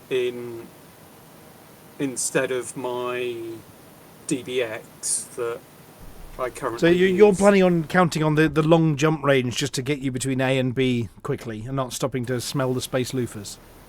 Yeah, generally speaking, I've done my exploration. I've been to Jackson back, and that was enough for me. Thank you very much. If other people like exploration, that's their prerogative. Well, I mean, I use it as a means to an end. I go out and I sort of scan some suggestively looking space bits to get the money to pay for my carrier for the next bit. As I found the quickest way of just grabbing some cash. For me, the quickest way I find for grabbing money for carrier upkeep is, there's a war on. Oh, okay, I'll go and shoot some people. There's also that option, yes. And in 1 or 2 rounds of a high res, well, that's a week's worth of combat bonds done and dusted. And I can do another couple, and that's 3-4 weeks worth of combat bond, 3-4 weeks worth of carrier upkeep. So I suppose you're possibly eager for another combat ship, or is the Python 2? I mean, I know you tend to fly something really big to smash stuff. But you've been using the Python 2 for combat at all? I haven't tried the Python 2 for combat yet. And I only got one very recently. So I haven't actually tried it out yet. I've just sort of I hopped on today and went, so to actually get all of my ships with an SCO and the SCO upgraded to the same level I had all of my previous stuff, I'm going to be sat out of Shinrata for outside of Jameson for a little bit, just going, I need to get over to that bit quickly, and then because I think I've got the ED Odyssey materials thing, and I need to get 55 data mined wake exceptions. I need to get another 20 arsenic and 8 chemical manipulators and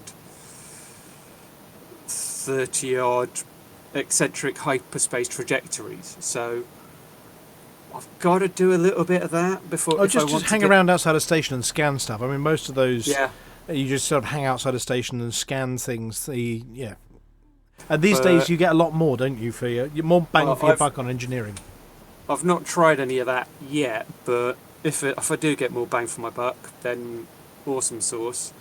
I'll probably need to quickly nip into a data trader first to make sure that I've not wasting any space, as it were. But yeah, and then it'll be off. I'll need to go offward and find some arsenic. I'll probably go off to the crystal shards and do a run on that. The planet in the Hutton system has high arsenic levels, or used to. Okay, but yeah, and at that point it will be, I'll have all of the ships I'm likely to use on a regular basis, up to grade 5, increased jump range. I'm sure there's SEO. a moon. I'm sure there's a moon in Deciat that's got a really high level of arsenic as well. Yeah. Right next to Felicity Farseer. It's one of the moons in there. It's like a wee kind of gas giant moon, and I'm sure it's got quite high levels of arsenic. I know it's one of these tables I was looking at, and right at the top was on. So. Yeah. Oh well, that's probably the one then. But yeah, so it's just finding the right outcroppings for it. Yeah. Which, if I was to be honest, I don't always have the patience for. So this is why I was going, right, I'll go after the crystal shards. Why? Because at least then I can find them. I know where the shards are and I can just shoot a lot of them. And I'll get all sorts of stuff. And if I don't get arsenic, then I'll get other things of that caliber that I can then trade. Yeah, I think arsenic, I mean, just looking at the lists here, Vega, which is only 26 light years from Alpha Centauri, Vega 2DA seems to have 2.8% arsenic on it. That's pretty good. Yeah, let's just having a glance through here. 2.7% on Wolf 7512b. Check out Flossie's in Hutton. There's one of the planets in I Hutton. thought there was one in Alpha Centauri. I'm sure I remember seeing it. Yeah. I'm not seeing one in Alpha Centauri, but it was a while ago. So I think you can only land on one planet in Alpha Centauri. Yeah, it's that one with the little settlement that we tried robbing many years ago. Yeah. Oh God, there, yes. Yeah, was it 2042L1? Something like that, yeah. That's not saying no arsenic there. Lots of manganese and a bit of nickel. A bit of vanadium. I've got. I'm just looking at this. I've got a bunch of polonium that I can trade down. So. Well, it is easier these days. I mean, picking this stuff up is. Yeah, I mean, all the feedback we've had is that, picking up the engineering materials has got a lot easier recently. Clearly, they've been upgrading all the mining gear. Amelia? Yeah. There's more data at Jameson's now as well. Jameson's crash site. Oh, right, I've never fair actually enough. been to the Jameson crash site, to be honest. Oh, you've not? It's worth a look. No, yeah. Yeah, if you want data, yeah. That and Dav's Hope is full of stuff, as is Dom's Corner. Yeah, that's for the physical stuff. What do you call it? So other than that, you've been up to anything fun out in your spaceship there, or just bimbling around considering engineering things? Largely just bimbling around considering engineering things and occasionally turning up and going, oh, we need to raid a base. Okay, well, I think after ECM, I think I hopped on with Flossie and Rampage, and we were meeting out some justice to a certain base. And I went, well, actually, if we bring an SRV along, if we can't find the last person normally, well, the SRV will tell us where it is. At that point, whoever's it, we can then go and shoot them. Or take one of those, was it the Scorpions down and really shoot them? Well, funny you should mention that, but yeah, I went off and got my gunship and that happens to have a pair of scorpions in one of its cargo hangar bays. So I went, they're over there. Well, they were over there.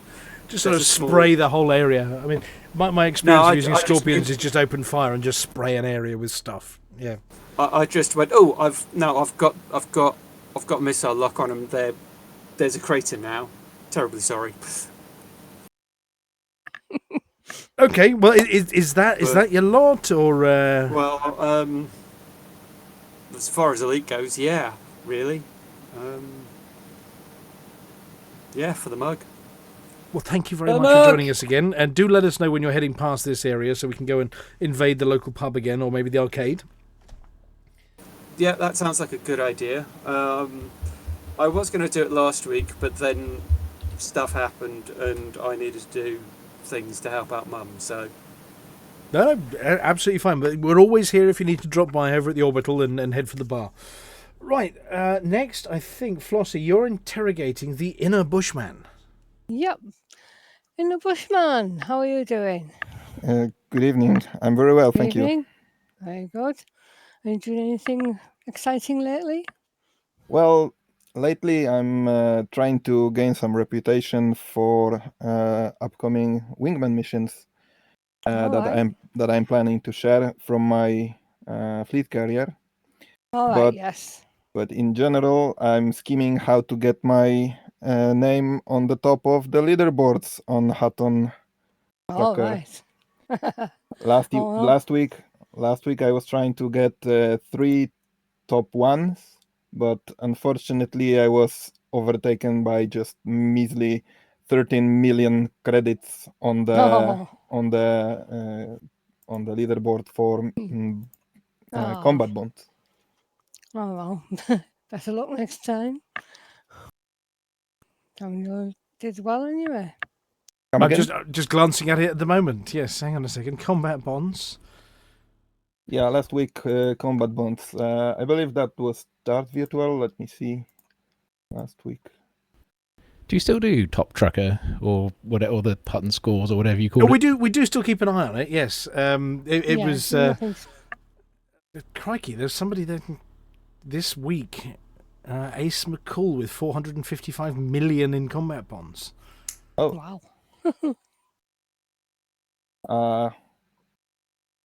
How many? 455 million. Oh, well, last week I had 2,815,000,000 and was just short 13 million from Dart Virtual. And that stinged because I was working so hard.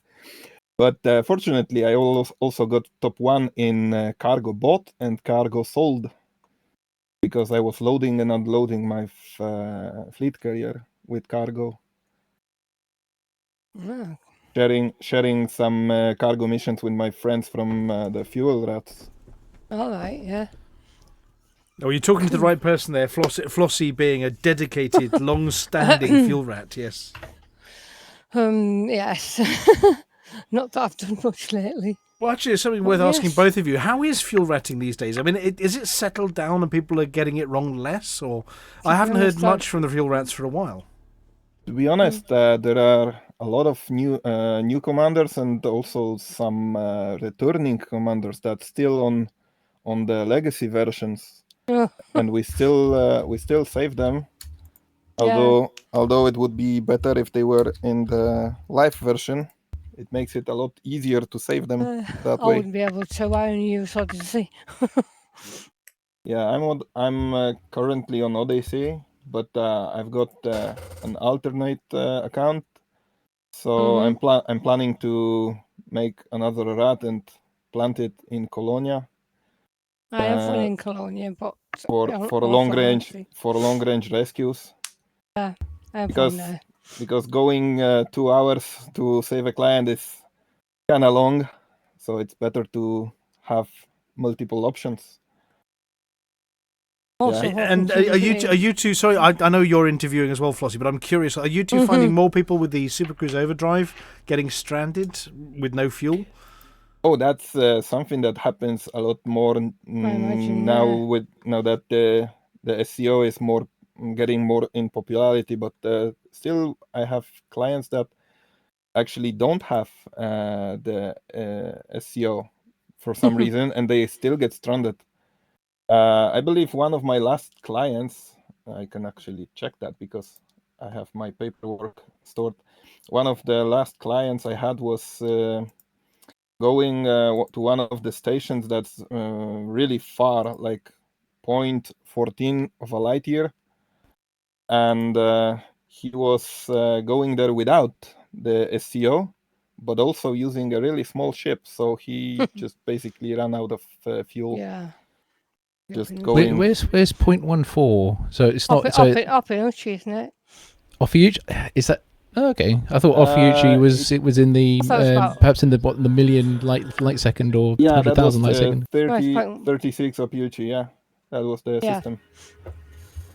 Next down to the client was going to the station that was 0.14 light years away from main star, and we unfortunately have to, teleport him to the main star. Otherwise, the rescue would take too long, because it was like Code Red rescue where the client had absolutely no fuel and was on life support. Oh dear. So that's a bummer, but we saved him. He's alive and kicking. Yeah. And I suggested him to get a bigger ship, fuel scoop, and more fuel tanks to get to the station. Yeah. He got roped into taking a mission without checking the distance to the station. At least it wasn't Hutton. Well, could have been worse. Could have been worse, but I believe there are rats that reside at Hutton, so it would be faster to go the other way. I did for a short while. And if I may say some about the new ship Mandalay, from my point of view, when you look at it from the backside, it kind of looks like a sitting fly, like a housefly. Yeah. That's my first impression. Yeah. And I think it's gonna be, probably, we will see after we see the actual specs, but maybe it could be a good replacement for my Asp Explorer as a general purpose ship that I also use for ratting, for fuel rats. Yeah. Depending on how many modules I can squeeze into it and what's going to be the maximum jump range. Yeah.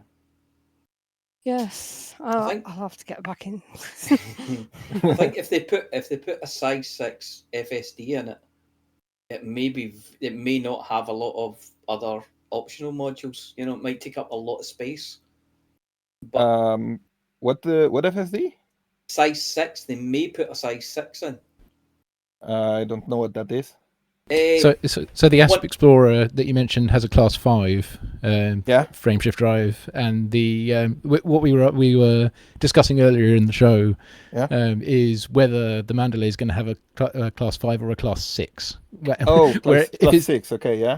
So if it's got a Class 6 and it weighs the same as an Asp, then it's a witch.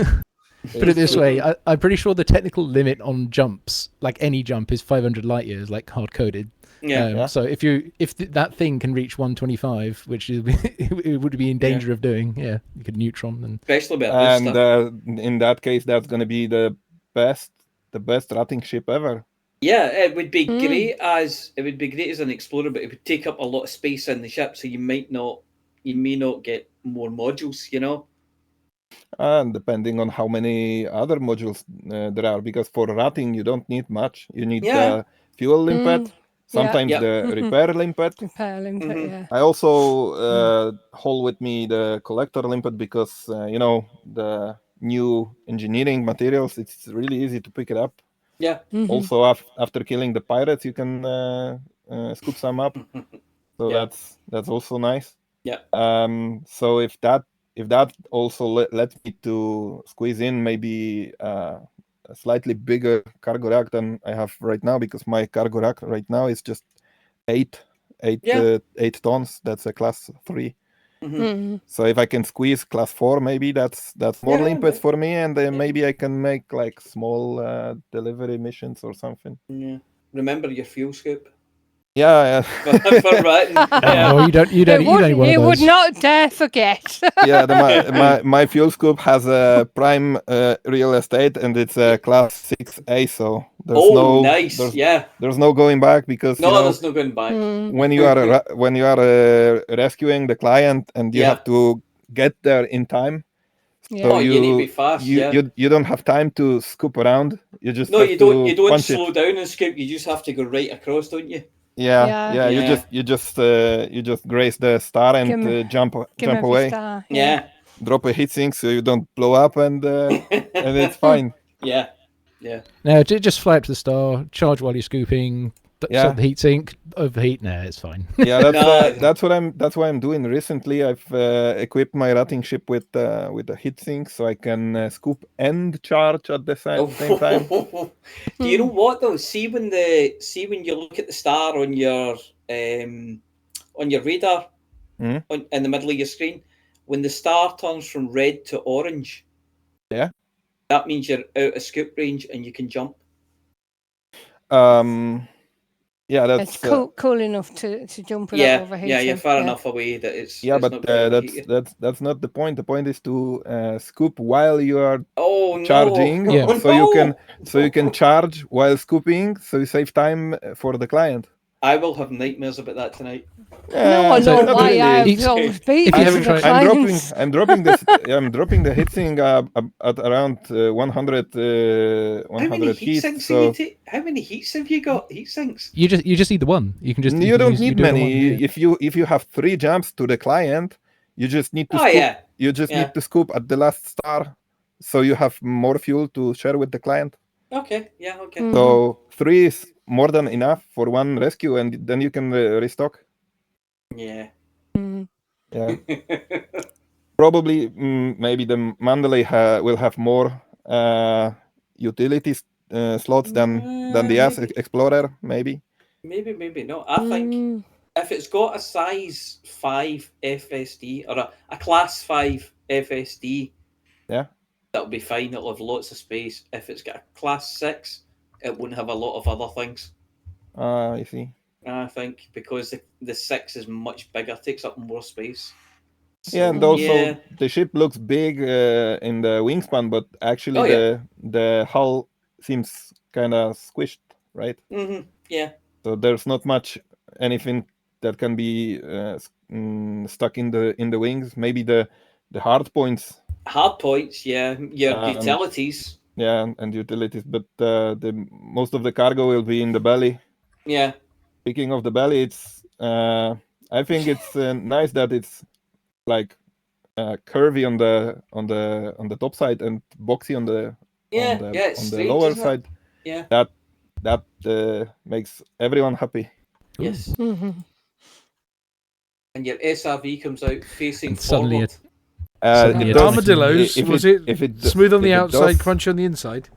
If it does, armadillo. If it does come out the facing front, that's going to be really nice, because often I park my ship facing front so I can see where am I going. Mm-hmm. But it always trips me that I have to drive around my Asper Explorer to face the right way. Yes. So I have to remember to park the rear side towards the enemy. Yes. Yeah. Anyway, I'm gonna have to grind some more reputation for my wing missions, and scheme some more for getting my name to the top of the leaderboard. Well, did you get? You said you got first in cargo sold, right? Cargo bought and sold in the week 455. Oh, so there you go. Isn't that that would usually get your name on the show, wouldn't it? Yeah. Oh, you got your name on the show, all right? No. You know what? How much cargo did you buy and sell? How many tons? I've bought 38,432 tons of cargo. Sorry, that's sold. I bought 45,900.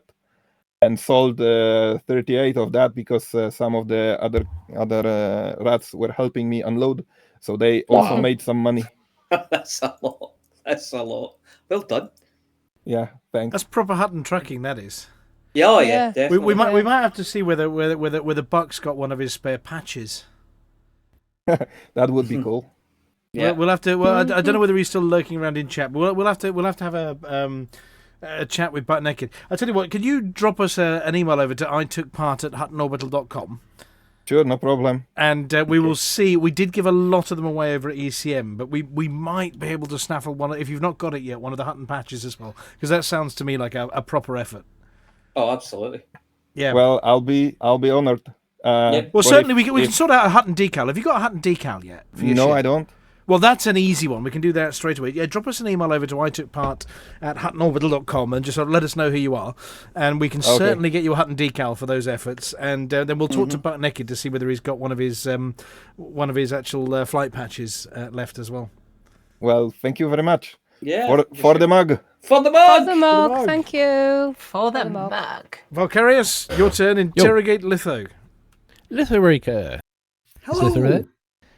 What rambunctious Rabelaisian flapdoodle have you been up to this week? I beg your pardon?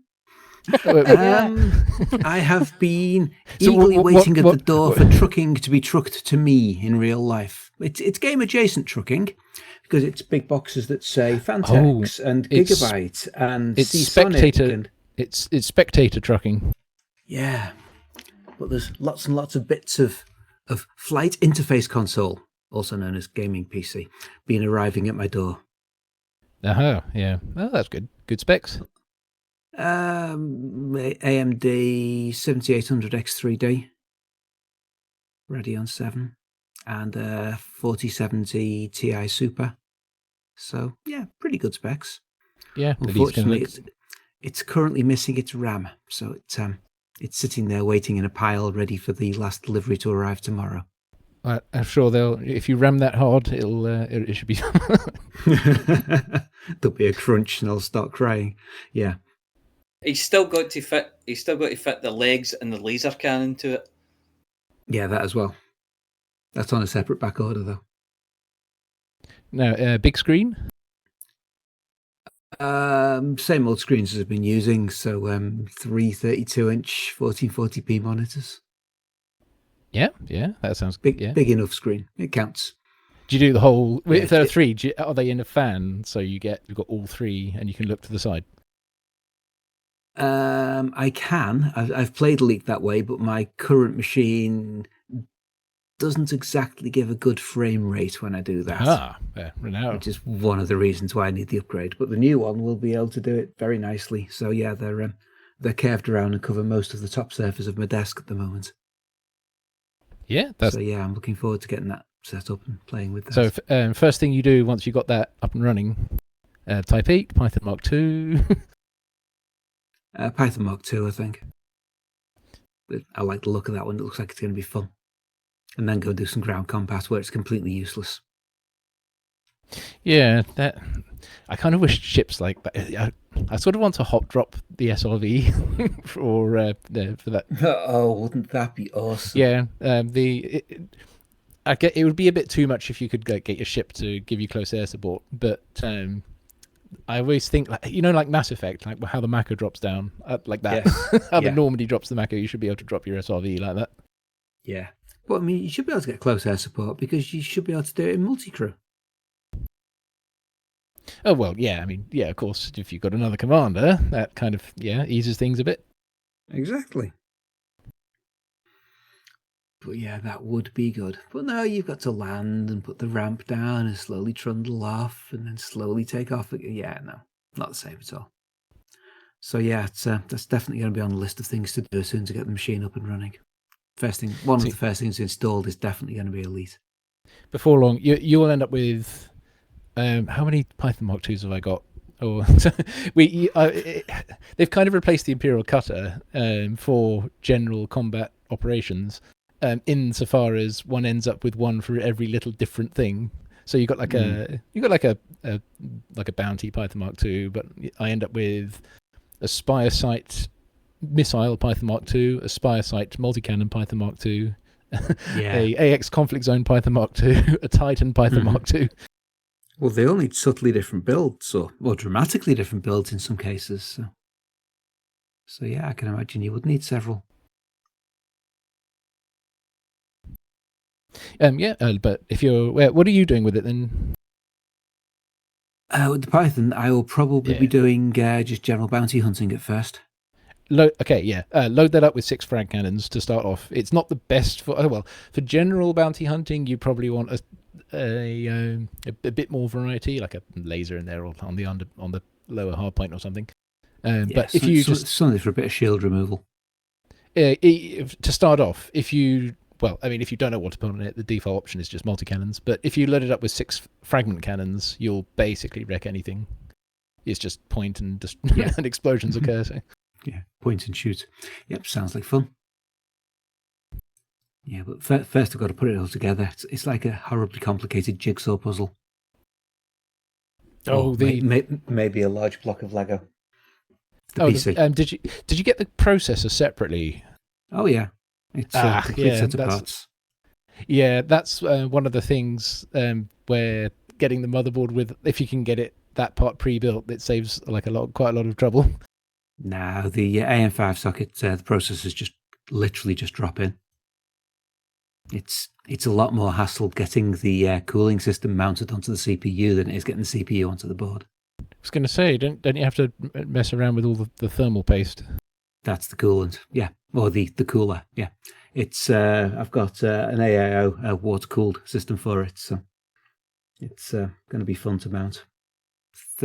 3-fan radiator, 360mm, so it's the entire top of the case with lots of shiny LED RGB lights on it. So oh dear, I had to turn all those off. Yeah, well, congratulations. Why, thank you. In game, I haven't, because waiting on your computer. And other than that, in real life, I won't be here next week because off to foreign parts again. Joy. Yeah. Are you going to do your food selfie again? Possibly. Yeah. Who's pushing buttons then? Is it Amelia? It's probably Amelia. There'll be so many seams. Yeah. It's not either me. Amelia or David next week. No, next week. Oh, next week? Yeah. Yeah, I can push buttons. Well, there you go then. But yeah, I like other pushing than that, buttons.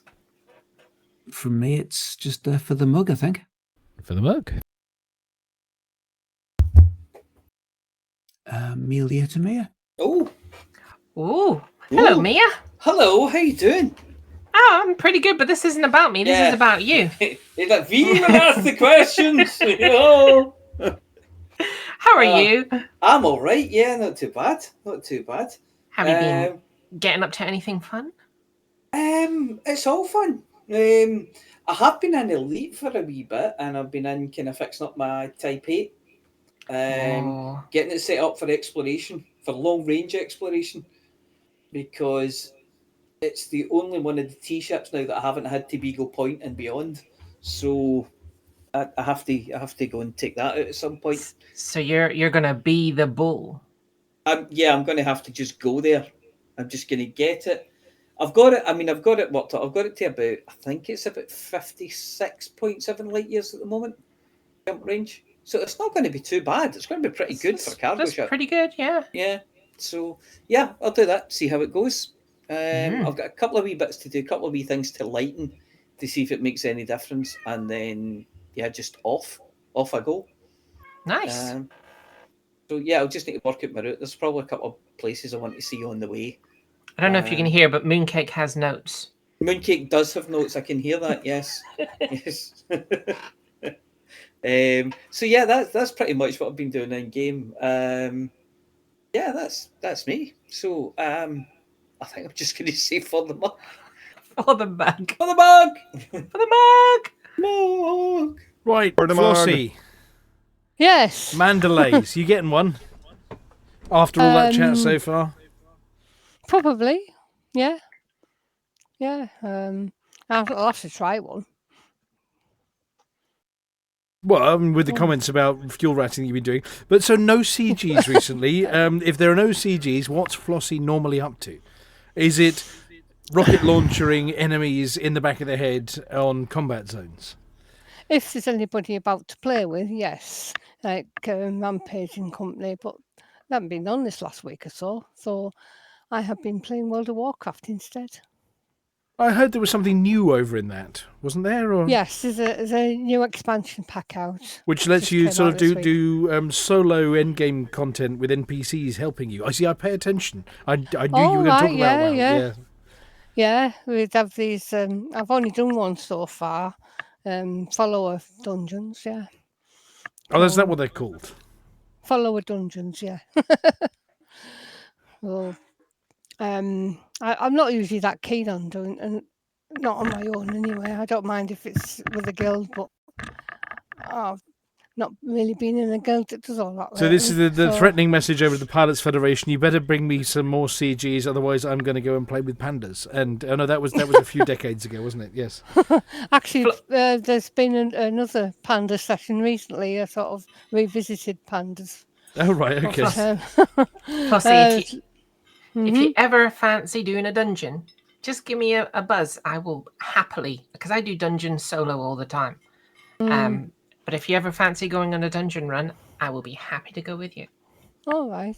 Yeah, I don't often fancy doing one. It's usually a case of you've got to do this to progress the story, and I think, so I'm going looking for group and join one and hope I don't get kicked. Usually, yeah. It's been many years since I picked up my flight sticks and put down everything else. I think is the way it went. All my time disappeared messing about with elite things, but okay. Well, hopefully you get some CGs or something cool back to do in your spaceship at some point.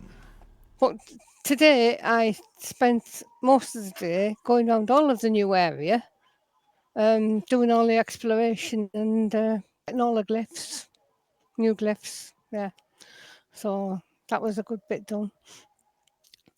Oh, well, sounds good fun. But, yeah, got to get your dailies done. You've got to get your dailies done.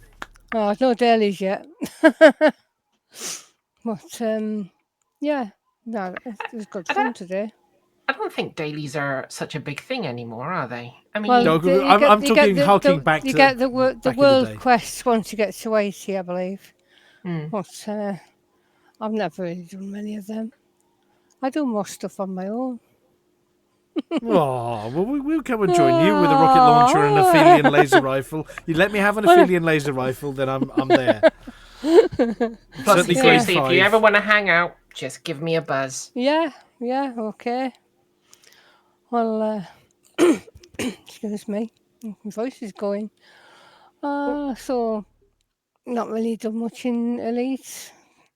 So, I guess that's a further mug from me. Thank you very much, Commander Flossie. Thank you. So, Amelia, how are you doing? I'm good. How are you? I'm fine, but it's not about me, it's about you. What have I been up to the past week? Well, I haven't been gaming at all this past week. I have been writing. I have been binge watching Game of Thrones, thanks to you. And I have been enthusiastically discovering the joys of online shopping, which I kind of missed during the COVID lockdown and are only just discovering now.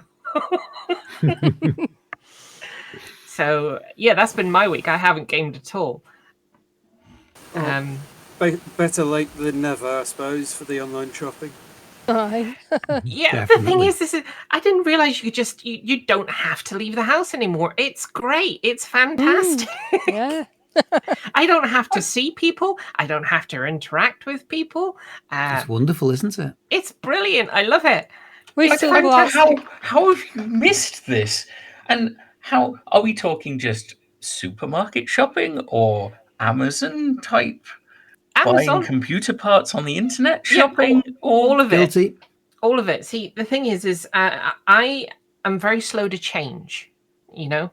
I've always done things a specific way, and until someone prods me to do it a better way, I generally don't, you know?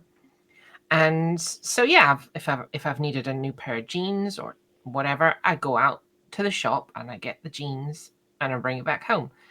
You know, online was always an option, but it was always in my head like, oh, they won't fit. They'll be the wrong size. I'll have to return them. There'll be this whole smorgasbord of it going back and forth. They'll get my address wrong. It'll get delivered to someone else. I'll lose my money. All these things go through my head, you know? But it's actually quite good. Well, Mr. Dusty's been listening to you, by the way. Oh, really? Yeah, and he sent me a message. Uh-huh. He says, well, Amelia, it sounds like you've uncovered one of the greatest paradoxes of our time, the joy of acquiring all the things you never knew you needed while skillfully dodging the awkwardness of social interaction. I can only imagine the thrill of receiving a parcel without the small talk, the avoidance of questions like, so what have you been up to, as you secretly try to remember what you actually ordered in the first place. It's a little like being a covert agent disguised in a dressing gown, sipping tea and strategically planning the day around avoiding the delivery person. A masterclass in 34th century stealth operation. Keep up the good work. That's from Mr. Dusty. Great. But yeah, I mean, I've also been doing a bit of writing. I'm currently working on writing. I've been designing a campaign, so a scenario / campaign for Traveller, and I don't know. I mean, it's more for my roleplay groups than it is for publishing, but I don't know. We'll see how it turns out. And that's been fun. You know, you got Game of Thrones on in the background and me tapping away on my little iPad keyboard. So, yeah. Mr. Dusty says he can only imagine the intricate plots, perilous voyages, and perhaps a few sly nods to certain infamous delivery services. But this campaign involves temporal paradoxes. Okay, that hurts my head. It will hurt your head if you ever play it. But in a good way, you know, like I want to figure this out and try and fix things sort of way. Apparently, Mr. Dusty's concerned about you creating a universe where space cats rule supreme. Too late. But yeah, I mean, other than I literally haven't been gaming at all, so I will just say for the mug. For the mug? Oh, yes. it's me. Oh, God, here we go. Dave, what have you been up to? I've been programming. Oh, good. Yes. What programs have you been watching? Well, no, I've been working on the new HCS voice packs release, Jupiter. Oh, yes, of course. Jupiter. Yeah, I think we have that Jupiter earlier. We did. I might have a couple of little lines from Jupiter that we've been putting in. But so yeah, Jupiter is our new one. It's sort of well, if I play one of the audio and you can tell me what vibes it gives off, if that's all right with you. But hang on a second. Here we go. So it's this kind of thing. Is it going to play? It might play. Maybe. Wrong button. No. Commander, no. I am here. While you were away, I found that the ship was not entirely quiet. I don't believe I was alone here. There was a tapping sound coming from the port bulkhead, as if something was knocking against the ship. Interestingly, there was a pattern to the knocking, and sometimes it got a little louder. It went on for a few minutes. Then there was silence. That sort of thing. That sort of vibe, you know? Okay, that's... creepy vibe. Yes. That was pretty creepy. That gave me some kind of... That almost sounded System Shock to me, but male. Yeah, I could see that. So yeah, very much sort of a 2001 kind of TARS, Dr. Theopolis piece. But actually, none of those. Not actually any of those. No, not actually any of those. But it's that kind of vibe. It's that 70s sci-fi ship's computer kind of vibe. But like Zen, remember Zen? He had a very different voice, but similar kind of intonations and things. Yes, yeah. So we've been doing that one, which is due for release on Saturday. Oh, I hope you're nearly finished. So it is. It's out with the biz testers, the affiliates at the moment, the HCS affiliates. So Commander Andrew Johnson, I think we've raided maybe once in the past, and Rayman Games and a few others, and Katie Chaos. You remember Katie with the bass guitar over with Dr. Toko Seo and the Hutton Mayhem Band at ECM? So Katie Chaos has been using it as well. Getting it in their hands and just sort of all the usual stuff, answering what you ask a spaceship to do, but then sort of coming up with lines like. Okay, so apart from programming and the I must inform you. Oh, hang on, he's gone off. No, sorry, I turned him on and he's now gone off on one. Right. So apart from HCS stuff, what have you been up to? Negotiating hard with Son's college for next year. Mm-hmm. Yes. Which we fixed, and he's off to college in a couple of weeks. Banishing the other half off to Welsh Wales. Not flying spaceships. Going at the Mandalay, though, a lot. Mm-hmm. Yes. I have been out to top up my fleet carrier with a bit of cash. Aidan I was mentioning it earlier. Just oops, it's running a little bit low. I better go and do some exobiology. Because I've been enjoying the stuff that's in there. That none of the stuff that I've been doing makes any money. Go find things, explore stuff, wrecks, that kind of stuff, or engineering materials, and realised my fleet carrier is getting a little bit on the low side. So had to go hop out, so about 1,000 light years out the bubble, to a little spot that I know nobody else has found yet, and find a few more planets in it. Yeah. See, I parked mine when I was still on Xbox. I had a fleet carrier. And I parked it in the middle of nowhere, and just when I switched over to PC, I just put all my Xbox money into the fleet carrier. And I knew I had enough there for probably about 3 years, but I think the 3 years is coming up now. So it must be. So at some point it's going to start to get repossessed. But are you going to hop back onto the Xbox and give it a bit of a top up? No. I think I'll leave it where it is. I think I'll just leave it be. But I'm going to try and do a wee visit on my way out to Beagle Point with the thing. So if you fancy stretching your legs, you can go out there. I'll get you the system address. You can give it a visit. If you set the right buy orders up and things, you might be able to top it up just by flogging yourself some stuff or buying from you. I'm just going to leave it out there and let it slowly drift into obscurity. Slowly let it drift through space as a space hulk. Yeah, just turn it into a space hulk. Just slowly become abandoned, and that kind of thing. Yeah, just leave it be. Let nature take its course. I've got mine in the horizon still, I think. Yeah.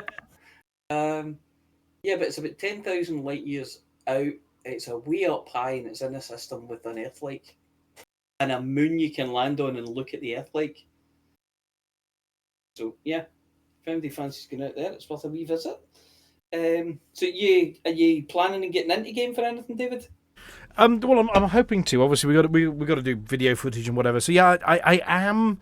I've not yet tried the Type A. I have tried the Python 2. I need to go and try out my. I have got one, so I need to go and take it out for a bit of an outing and just see what it's capable of. Bit of Hutton trucking. Maybe read the BGS report that you put out earlier and work out the whats and wheres. There's a huge election going on, so definitely worth a visit. A huge election is always a mighty thing. But yeah, I might have to go and help with a bit of that. And obviously we've got a site visit for ECM 2025 coming up next week. Oh, good. Started early. Wednesday next week, going to go and see a prospective venue who've stuck a proposal across our desks, and then viciously emailing prior venues about Tusk Bar, that kind of thing. It's a busy elite related week without actually flying spaceships. Yeah, I know what you're saying. Yeah, so busy then. But so other than that, it's for the mug from me. Okay. Which means we round out with dun dun dun dun dun dun. Beautiful Curious. How have you been doing? Oh, I've been doing very well. So, first green room since ECM. So I met Ascorbius again at ECM, and he basically sold me a VR headset. Insofar as, well, I mean, Dave will remember that he brought a Quest around, and they had the vest, but it wasn't charged. But that was okay because we still did some Beat Saber in the garden. Oh, I wish I'd known that. I had mine with me. I love Beat Saber. Yeah, it's absolutely. It was great fun, and Yeah. I've bought a Quest 3. Yeah. Like about less than a week after ECM, and Yeah. I immediately got Beat Saber. That's I'm enjoying that quite a lot. Well, if ever doing it again, let me know. Are you doing it on the standalone, or are you doing it tethered to your PC? Beat Saber standalone. That was one of Standalone on the Quest, yeah. I was kind of considering the advantages and disadvantages of the standalone type and the ones that are more integrated with your PC, like the Steam one. The Quest you can just plug into your PC. You don't need a cable; it'll do it over wireless as well. It was a loaded question because we have the Hutton Orbital theme tune, Beat Saber, that was designed by Commander Deadmeat. Oh, and yeah, if you were running it tethered, I can only do that on PC. Yeah. Yeah. So I have absolutely tried that. I've tried it with Elite. It was very cool. Some of my keybinds didn't work the same when it was in VR. I need to sort that out. What was the other thing you just? What was the thing Dave just said? What about Beat Saber and the Hutton theme tune? And So I looked into how to.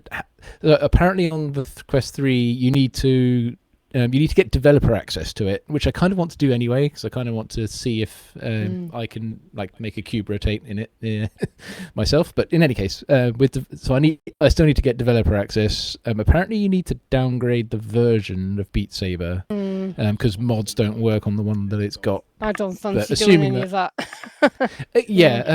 Well, in the posts I've seen about it, people don't really tend to have many problems, so I'm hoping that'll work. But yeah, if you do that, then apparently you can load custom songs. I mostly do Beat Saber for exercise. That's absolutely. Since a week after ECM, it's only on one of the OST packs. Yeah. There's that Dragon Force song, Power of the Saber Blade. Oh God, yeah. Yeah, that one. That's a really fun one. I'm hopeless at that one. I very rarely get through it, and I certainly can't do it in expert like a lot of people can. I'm normal all the time. It's that one's actually more fun on normal than on hard. Although I do faster song. I used to do the very fast song, but that seems to have got too fast now. So I'm back onto fast song, which used to seem too slow. It's 20% and 50% extra. Yeah, that 50. Is that right? Yeah. I used to do everything on the very fast. And then I thought, oh God, this is fast. I can't do that. I've got a very nice full combo on Power of the Saber Blade on normal. Oh, lovely, brilliant. Yeah. I'm no good at that one. No good. But apart from all the audio OSTs, I've also got the Queen album and Weekend. So I enjoy those as well. Yeah, the Queen album looked like it was better than the Rock. I don't like most of the stuff on the Rock mixtape. Oh, it's brilliant, absolutely brilliant. I love it. I like Eye of the Tiger, but I don't. I really. That's not on it. It's not. That's not on the Rock mixtape, is it? It's not on the Beat Saber one, no. Oh, it's definitely on one of the. I wonder if the Quest 3 version's different. This is Quest 2 I use, so. But no, there's no. But yeah, so I'm still trying to get used to not every VR program having a working vignette when you move. So at some point you've just got to get used to how bit by bit not feeling sick when you move around in virtual reality. I've never had a problem with sickness, so it's good fun. Yeah, I like stuff with guns in it. Seems to work quite well.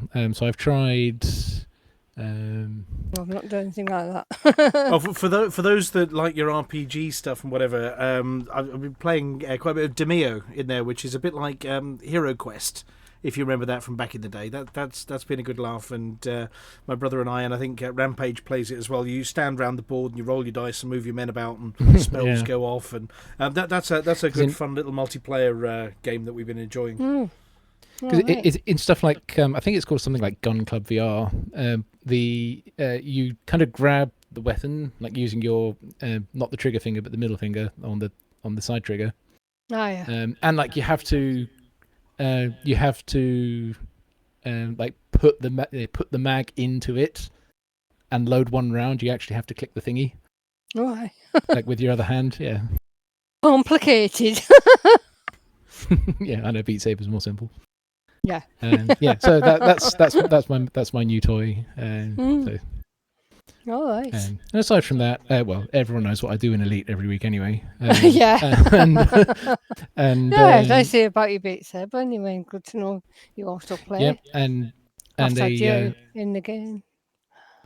Not that Dave was there for it, but at ECM I did sneak his Steam Deck. Oh and, yeah, that's what it was there for. Oh yeah, mine was there. Yeah, I tried the puzzle. It was I wanted to try the puzzle game on it. It worked on Commander Pete's Steam Deck that he put Windows on, and it totally failed on Dave's stock one. I fixed that. I found the reason. It was Arch Linux. It needed an engine update and another thing. Anyway, I fixed it. I put Arch Linux. Yeah, you've sent me a link. I need to check it out when I get. I wanted to let you. Did I upload a build with? I can't even remember if I did or not. I wanted to tell you. Yeah. I actually completed the Sudoku one on it. Oh, what the first one? Yeah, the first one. Right, yeah. I haven't done the second one yet, but the first one. Did you see? Did you see the translation between the 3D and the 2D? Yeah. Yeah, I thought, right, that one. I was remembering what you're saying about just being single ones, and every time I saw a single one, I was clicking it, and I was looking at all the rest, and eventually I got through the lot. I thought, hey, so I thought you might like to know that. Yeah. Oh wow, you even got my. Is that my promo video? Yeah, certainly. I've got Volcarious buttons programmed into the deck, you see. So there we go. There's the demo of what they're talking about. I can't get just the for our second viewers, one. so they know what the puzzle is that they're talking about. This is Volcarious's very very cool, game that he was demonstrating at ECM. And if people want to find out more, is there a website they can go to at all, Volcarious? Not right now, no. Oh, so there's the ECM edition was literally the ECM edition. So it's only accessible by people who have an ECM or had an ECM ticket. So that's not something it's not generally released right now. So I'm still I'm working on bring us news when you do, because I'm sure yes there are. Possible hounds out there that want to look at it. Yeah, it needs. There's one main. Well, the main other scene it needs is kind of like a map scene. This is the one where I you didn't choose. understand. Yeah, like a map scene where you choose which mission next. So it's like the next main. The only other main feature, I suppose, apart from sound. I haven't done any sound yet. Well, we have to get Beetlejude and the amazing Beetlejude sound machine. I saw that video. That wasn't the one. That was one of the Tuesday ones, I think. But like literally saying pew pew pew. Crunch. Yes. They're looking more complicated now. Oh yeah. I still haven't downloaded my edition, but I need to once now that everything's getting back to normal back at home. So yeah. Same.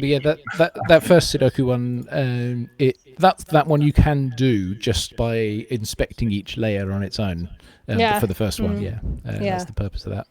I guess the second one's a bit more as you get through, you start to need different methods as you advance through those. You can skip to anyone you want just using the menu. At some point, probably around the third, fourth, maybe you'll start to have to tip the whole thing vertically and look for singles. Right. With the vertical, yeah. Well, I haven't got past the second one yet. And you'll also start to find occasions where you have to scroll up and down and find, for example, two boxes that have the same couple of possible cubes in, and say, right, those are reserved. Everything else has to lose those. Yeah. Right. Yeah. Hopefully, I'll That's really happy to hear about people enjoying it. So, well, yeah, and hopefully you've got some download stats as well. People have been downloading and having a go with it, and I haven't looked at although I haven't looked at them. So, we do know one or two people over at Frontier Towers may have logged in and had a look as well. Zach tried it on the day. He was right next to me. So I don't know. I don't know if Arthur had a chance to. He was busy with other things on the day. But no, I do know Dav was looking at it and passing it around a bit as well. Oh, that's cool. Yeah. I didn't as our sort of resident boffin from Frontier Towers. He's a smart chap. Is Dav. Yeah, I didn't talk to him this year, although I did last year, while he was docking on one of the old 80s elites. So. All right, well, what time are we at? To crikey, it's a green, it's a green room week. Yeah. I'm just looking at my little beeper's just gone off under the desk. I was done. So I'll say, hail the Empress and for the mug. For the mug. Right, well, thank you. Thank you very much. I think that's everybody. Well, so thank you very much, everybody, for joining us on our monthly Green Room show. It's been an absolute delight to catch up with you all. Thank you to Volcarius for the Thargoid bits and bobs. Oh, you're welcome. And thank you to Amelia for not blowing up any asteroids right outside the station window. Yet. Thank you to the apology officer for being on standby just in case we had to apologise for anything at all. What? Am I on standby? Yeah, you're on standby. Oh, bollocks. The apology onion.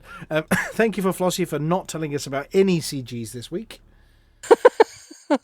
Oh, thanks. Yep. Thank you very much to Commander Littlebreaker for not being away eating Toulouse sausages again this week. Not a problem. And, of course, to our special guests in the studio, Little Grey, Inner Bushman, and Commander Aidan, as well as all the listeners. Right, it is traditional at the end of the show that we are going to go out on the credits. I'm going to leave this stuff on screen at the moment, but what we do is we hunt down somebody who's streaming at the moment, and we go and raid them. Now, it's especially only fair because Lave raided us. So who do we think is playing this evening that might want a little bit of a raid from some Hutton truckers? Ooh, Pixel Bandits? Is Pixel Bandits on? How about peace? How about Peace and Love Jody? Oh, Peace and Love Jody. Flying she's got in space 10 and people. Space stuff. Yeah, she's got 10 people on her at the moment. Flying in space and space stuff. Peace and Love Jody. Well, we're going to go and raid Peace and Love Jody as soon as we're done with this show. Then I'm going to upload it to the internety bits for all the people that missed it. So hang around for the credits. Hang around for the end of it when we tell you all to bugger off. But don't bugger off until we've raided whoever we're going to raid. And be nice, give them a for the mug, and show them how good Hutton truckers actually are. Amelia, do you have to be quiet? I do. I've got a little moon kitty on my lap. Okay, so you're going to have to whisper the end of the show thing. I am going to have to whisper this week. Okay, well, take it away then. For the mug! For the mug! For the mug! Well, I fired up my sidewinder, feeling mighty bold. Heard tales of anacondas worth their weight in gold. Said I'll head to Hutton Orbital and make my fortune grand. But little did I know, it weren't quite as I planned. Oh, I flew to Hutton Orbital in my little ship so tight, through the void of space on that long dark night. But when I arrived, what did I see? Just a little old mug staring back at me.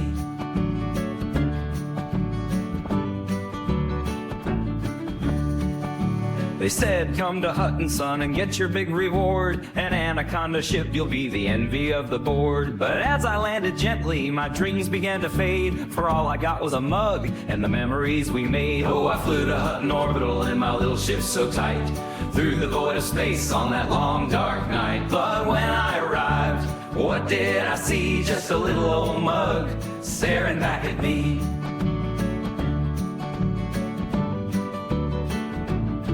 Now I ain't one for complaining about the way things go, but I sure thought I'd strike it rich at that Hutton show. So I'll raise my mug up high and I'll toast to the sky, for the mug will cry as the stars roll by. Oh, I flew to Hutton Orbital in my little ship so tight, through the void of space on that long dark night. But when I arrived, what did I see? Just a little old mug staring back at me.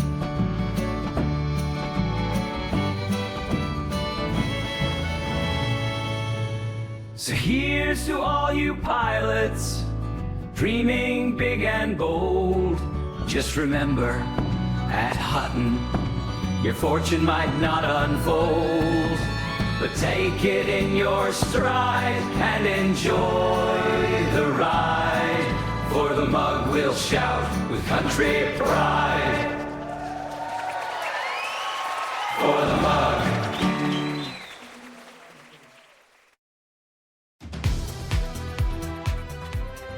Well, ladies and gentlemen, that's the end of the show.